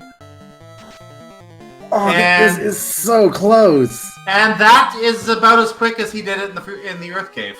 Yep. Running into these Grey Worms with Gaze, and... Yep, and now Dengwoo has to deal with that, and we'll also run into probably a... Oh, yeah, Jazz that running means into... Dengwoo's getting that next. No, he's getting more Grey Worms. Mm-hmm. Well, Dengwoo is also going to run into the that next triple pack, because that's where the encounter table's at. Yep. And JazzRaptr going into carry 2. This is almost hard to call, because this is really, really close. This is gonna, if there's no problems here, this is gonna come down to seconds. This is gonna come down to if one fiend lets someone through and stops the other one. That's what it's gonna come down to. Otherwise, JazzRaptr's a slight edge and could take this race by seconds. This is as close as Final Fantasy Randomizer gets to a bumper-to-bumper race. Oh my goodness. Carry goes down for JazzRaptr. Dengwoo, and we got 140-28 coming out of the fight. Oh, and a stun going out for Dengwoo, and fishing with the Quad X. No! Losing a little time here, but he does finish. 1200 punch. One Punch Man comes online again. He has 14 seconds behind right now. 14 seconds behind. Yep. And Dengwoo about to run into, that unrunnable Wizag fight. They are running into this exact same fights even. This is amazing.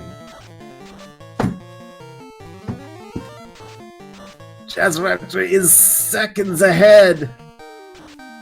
And the seafood buffet for JazzRaptr right now, and Dengwoo just having to deal with a couple of gray sharks here. Gray sharks with heat, and Thunder is knocked out. Oh, and JazzRaptr runs into a huge pack of time-wasting lobsters, although seems to get some initiative and will hopefully manage to clear these out. So the Thunder being knocked out, not a problem. The Red Wizard has life 2, carry on, nothing happened. Yep. And there's another seafood buffet. Only one lobster, that's good for him. Oh, and JazzRaptr missed the door. Only a couple steps, not too bad, but that could be 2 or 3 encounters if he at the end of the Air Force, so we don't know. Yeah, that could be big. We'll have to find out. Manages to get the run almost immediately thanks to the ninja. JazzRaptr just barely ahead still, so once he gets out of this fight, this setup, he should be in Fiend fighting mode once again, and still in preparation mode, and release the Kraken 2 as JazzRaptr cues the Kraken 2 fight, going to set up, and he's thinking about it. Pulls out Invis 2. This is where you want to start using it. Pulls out another Invis 2, so he's going to do some preparation here. Don't be thinking too hard there, Jazz. He's losing time on the thinking. Both are doing the fight. White shirt is out on Dengwoo's side. I would do that on JazzRaptor's side too, actually. I think he still has it. That would save some spell charges. Both are trying to take down Kraken 2 right now. Can Dengwoo get out of here first with the lead? Fade from and Kraken... XXX does not work. Not enough HP, or too much HP left. 1396. Dengwoo is out. Oh, they're like 1 second apart! Oh, God! Literally bumper to bumper. This is absolutely crazy. Jazz gets the team at 2 first because Dengwoo stopped to heal up on the floor, so he is going to, I guess he has to go through the airs first. Dengwoo got an additional encounter as well, so that puts JazzRaptr slightly ahead at this point. Only slightly, though. He's barely like 5-10 seconds ahead at this point, depending when Dengwoo cues the fight. Fastest utilized way, a little faster on this setup, so it should be okay here. Jazz attacks team out for 780 and Viz 2. Let's keep in mind that JazzRaptor's levels are lower, so he could have some problems here. He could have some problems. And Tiamat rolled the tornado that is originally on Chaos, but hopefully that doesn't get used again. Tiamat also has fast. Mm-hmm. That might trip up One Punch Man a little bit. Or not. JazzRaptor does come down, and he does finish the fight. Dengwoo finishes the fight. They are both on the Chaos floor. Ladies and gentlemen, buckle up. We are going to have a race here. Whoever can pull this out first is going to win and go to 2-0. Whoever does not finish this fight first can still finish the fight, but will go to 1-1. Only a few seconds between it, and Dengwoo is Dengwoo goes in the first. Chaos fight. He's in first. This could be what he needs. This could give Dengwoo the win right here. Stop is used. Paralysis on the top 2. That is One Punch Man paralyzed right now. He's in trouble. Invis 2 gets out first on JazzRaptor's side. More Invis 2. And that is going to make them faster. That's going to make Stop less likely to work. 733 does get out. App does get some white shirt charges out. It's hard to call between the two sides here. Let's see who gets it first. We have Stop comes out again. More fast. We have Invis 2 coming out. And Dengwoo gets it! Dengwoo gets it! By a matter of seconds! An official SRL time of 1 hour, 45 minutes flat! Oh! Dengwoo it was so close. Either runner could have won that. And we're waiting for JazzRaptor to finish now. The lower levels are going to come back to bite JazzRaptor in this final fight, which I thought might be the case. And it looks like One Punch Man goes down. He is going to try to finish it up here. He has to finish it up at this point because there's nothing else after this. Yeah, chat, let's get some GGs out there. That was absolutely crazy. That is the closest randomizer race I think I've ever seen in my... I've seen closer races in randomizers, but I think that's one of the closer ones I've seen for this game. And JazzRaptr does finish the seed with an official time of 1 hour, 45 minutes, and 55 seconds. Again, get your GGs in chat. We're going to get both runners in here to chat about this because that was quite a race. My heart is actually pumping a little faster than usual right now. Yeah, that was crazy. That was genuinely crazy. I'm trying to find the buttons to invite right now.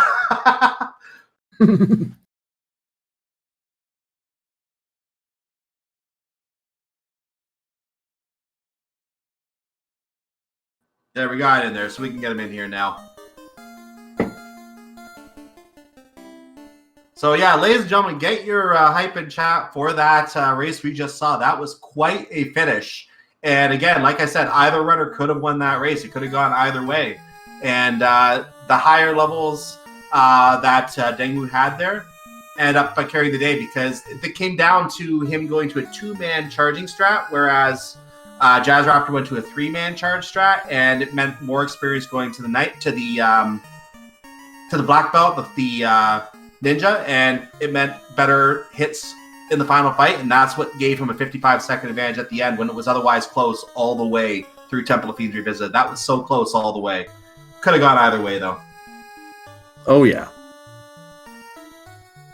And I'm now just thinking back to, like, those individual moments, like JazzRaptr taking the time to get that magic onto the ninja that he ultimately didn't really end up using, or like, you know, certain things like missing the door. When a race is that close, it comes down to individual decisions made in the moment, and it's like, Absolutely. And we are now joined by Dengwoo and JazzRaptr. Congratulations to you both. That was one of the best races I've ever seen. Yeah, God. I was just going to say the same thing. That was, my heart is going about 5 times right now. I'm not kidding you, Deng. You did amazing. Oh my God. I done, and I was like, okay, I could see spots where, you know, he has trouble because I grinded early a little bit, you know, to gain some levels. And then he got stunned like 50 seconds later, and I'm like, yeah, yeah, it was super close. When you got to Temple of Fiends Revisited. Actually, let me go back a couple dungeons here. You got to the point that you had, I'm trying to just make sure I'm saying this correctly. Dengwoo, you still had Earth, and you didn't realize at the time. We'll talk about that later. You had Earth and Earth and Sea Shrine to do. Meanwhile, just thinking back again, Jazz, I think you had Sky and Sea Shrine left to do. So you had those 2 left to do. So yeah, you got it. You got it split up. You finished your dungeons very, very close to each other, and then Dengwoo made the trip to Temple of Fiends Revisited, paying a visit to the Black Orb, which didn't get out of his way. Sent him scrambling back to Earth Cave to look for a speed bump to run over. And after that, he that gave you, Jazz, the slight advantage because you got to the top of the sky pretty quickly there and got to Temple of Fiends Revisited ahead of Dengwoo. And in the end, you were neck in neck all the way through that dungeon. And Oh my God. we didn't expect either of you to have problems with it. When you finished Kraken 2, you were 1 second apart out of the fight. 1 second apart. You were even getting synchronized encounters on the encounter table as you were going through Temple of Fiends Revisited. I mean, that first run was so huge, and then it was like 3 encounters right after another. So I could definitely see him going with the same stuff, but okay, I can breathe. Okay, we're good. Yeah, no, we were getting palpitations just watching that. I can only imagine what it was like trying to actually run that. Oh my gosh. You know, I think that I took some time in between the first 2 dungeons, Fiend dungeons, and the last 2 to go buy some spells. I'm thinking that that's really where it was. I was going to ask about that. Like, in general, I was wondering a little bit why you, Jazz, in particular, didn't bring your ninja online a little bit faster and didn't go for that that promotion almost as soon as it was available, because it seems for most of the seed, like you were really thinking about going for that 4-man strat, you know, have all 4 characters online, and we found that early katana, we found some of that early gear. Hey, let's actually get serious with this ninja. And then you did a couple of your elemental dungeons still unpromoted, and I was wondering why you took so long to sort of get the party fully online. So, I mean, I can justify it and say that I decided I was going to get the master up, or get the black belt up in high levels before getting to be a master, so that it had better levels. But realistically, I just kind of forgot. and then when I got to it, Deng was very hard to kill off. No offense. And so Deng was my thief, and so I just kind of waited for a little bit to get going on the levels for him, and then decided I'd just go for it at that point with the level up, or with the class up. Right. And at that point, you decided to get the magic for the ninja, which you ultimately didn't seem to use that much. No, I didn't. In fact, I don't even think he had any levels on it to get to use the magic. I was hoping that he would get something eventually, but I didn't use it. So probably I threw it away with about 50 seconds there. Yeah. That's okay. It was a lot of fun. I had a blast. That was an interesting party comp. I was worried the entire time because I was telling Jazz earlier in the IRC, I was like, when I have a BB, it is very hit or miss. Like, there is a wide range of I do well and I do just absolutely terrible with BB. And I don't know why I chose BB first in our draft. Oh, so the black belt was first choice. Oh, that was my first choice. I was like, I'm going to throw him a curveball. And then I thought about it after I'd already chosen. I go, why did I make that decision? Why did I curveball myself? Yeah, exactly. And then it was like, I went into the marsh. I was hoping maybe something was there, to get me after I grinded up to 12. And that was completely nothing. I was like, all right, I'm already behind. I just know it. Yeah, we both hit that marsh pretty early, it seems like. I ended up doing like kind of a mini grind in Northwest Castle just to get my levels up a little bit too, and then eventually just decided to go straight for marsh because I figured that'd be a good meta. Yeah, you both chose to take that Medusa and Saber Tiger grind in the Northwest Castle, and then almost ended up going into Marsh Cave. Not quite synchronized, but fairly close to it. And the first time that you two really diverged was choosing to Dengwoo chose to go to the volcano first, and Jazz chose to go to Ice Cave first. Oh, okay, yeah, so he hit the air pretty quick, although it was kind of dangerous, though. If I remember correctly, wasn't there something in there that was almost wrecked me? I can't remember. There's something in there that almost killed me. Well, you got your first taste of the time-wasting lobsters in there. Oh my gosh, yeah. Yeah, those were time wasting in every way. I would rather have them casting heal too than attacking, because they hurt kind of a lot. It's true. It does make them a little less lethal, although it just eats up a lot of time when you get 7 of them and they all decide to cast heal 2 on each other. And then you just wipe them out in one shot. Like, are you done? Yep. Please be done. Yeah. So okay. Yeah. We were also briefly freaking out Dengwoo because there is actually a chest in the volcano armory that you forgot to pick up. I was going to bring that up too, and we don't know what was in it because Jazz just go moded the volcano.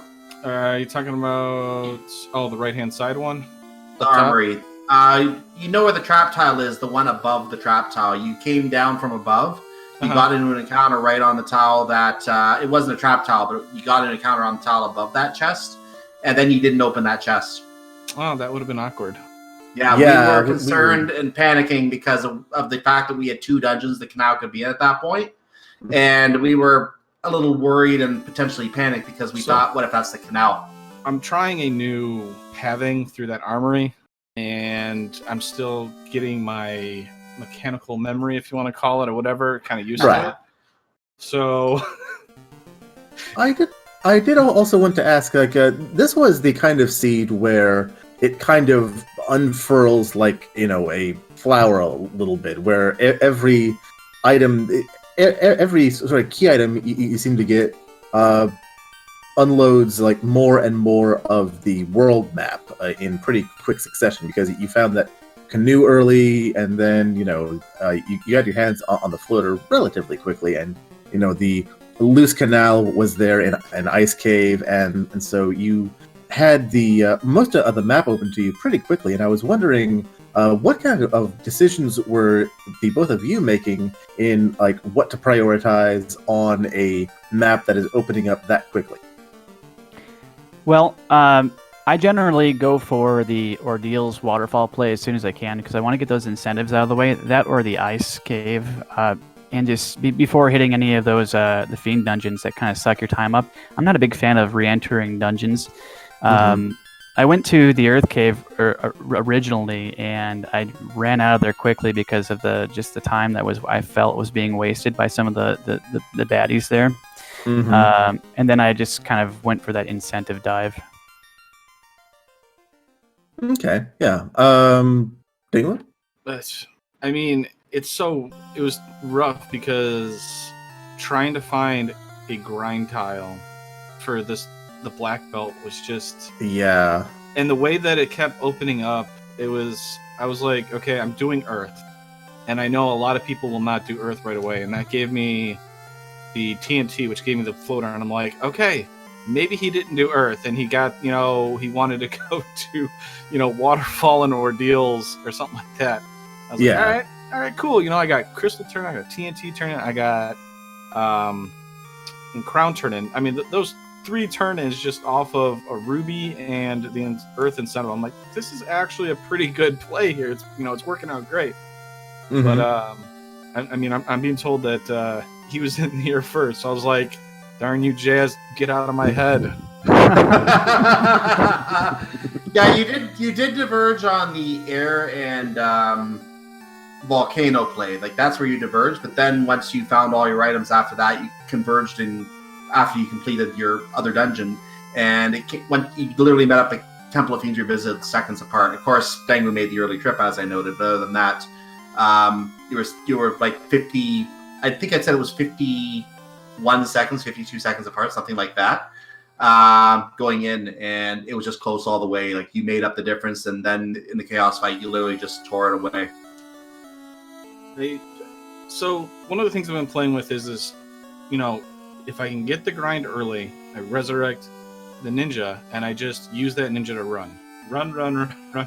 And it seemed to be working there, but then I didn't have a pro ring because I couldn't buy it early, so I just kept getting robbed. I just Yeah, I saw that. Like, you had to keep like repairing what I was calling your ninja blade of armor. I mean, that's what it was.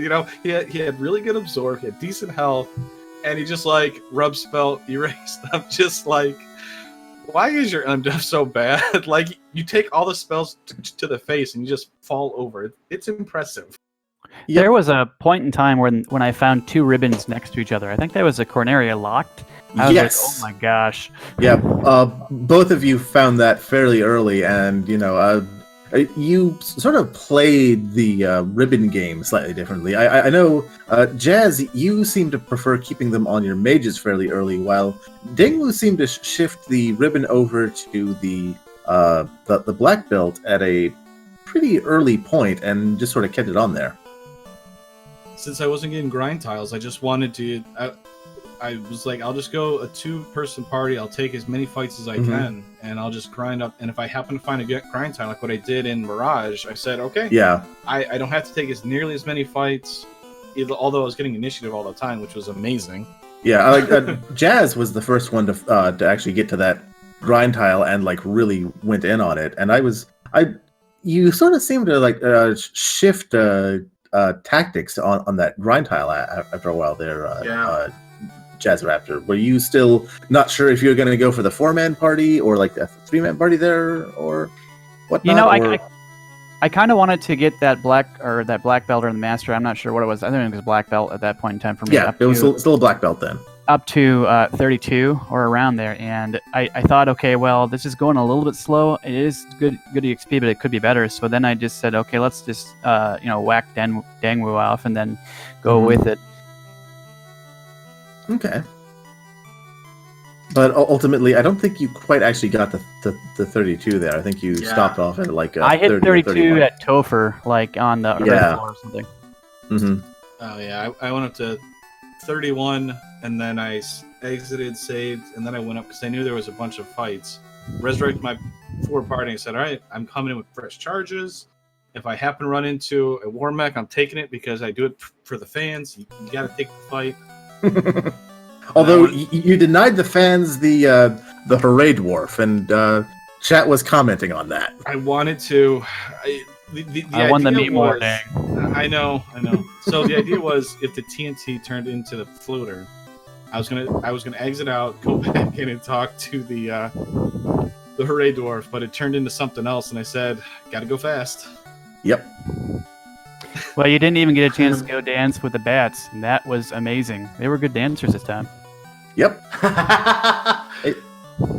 They were excellent dancing bats. You went to dance with some bats. Yeah, he checked out the bat room. Oh, see, you should have told me. I would have done that. It's okay. It's okay. We had a good time without you. I mean, I'm a little hurt, Save some punch for me. Next time we'll go together.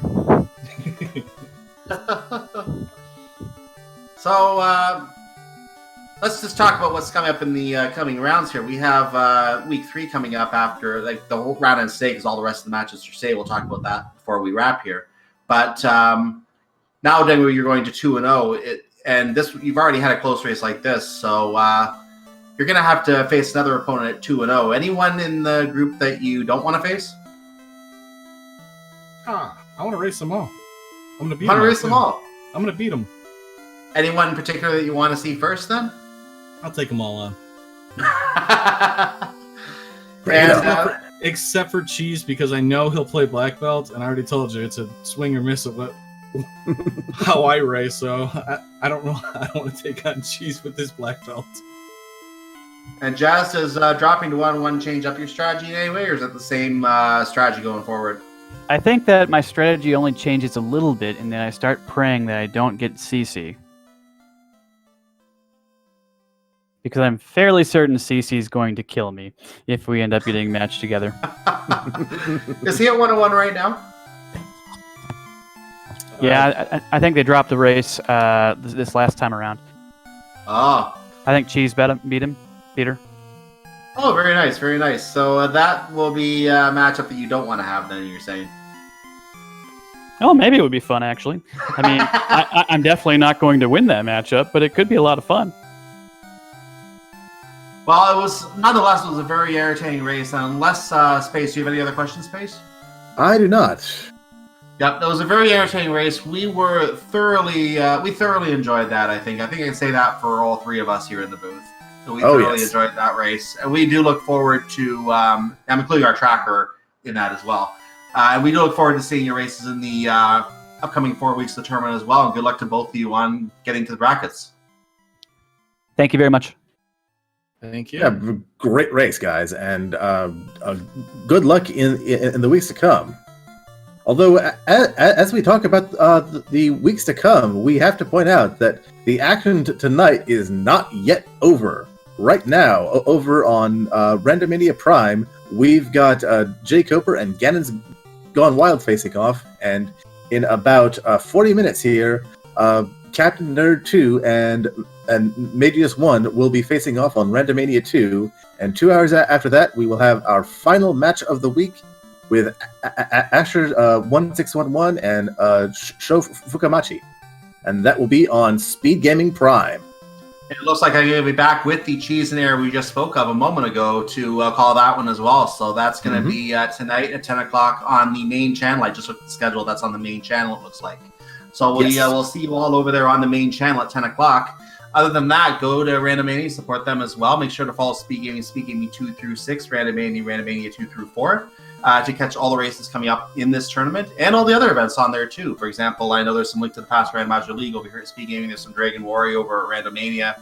So support all the other events that are happening at these channels as well, and check out some other games that you may not otherwise know a lot about. Last few things before we wrap it up here.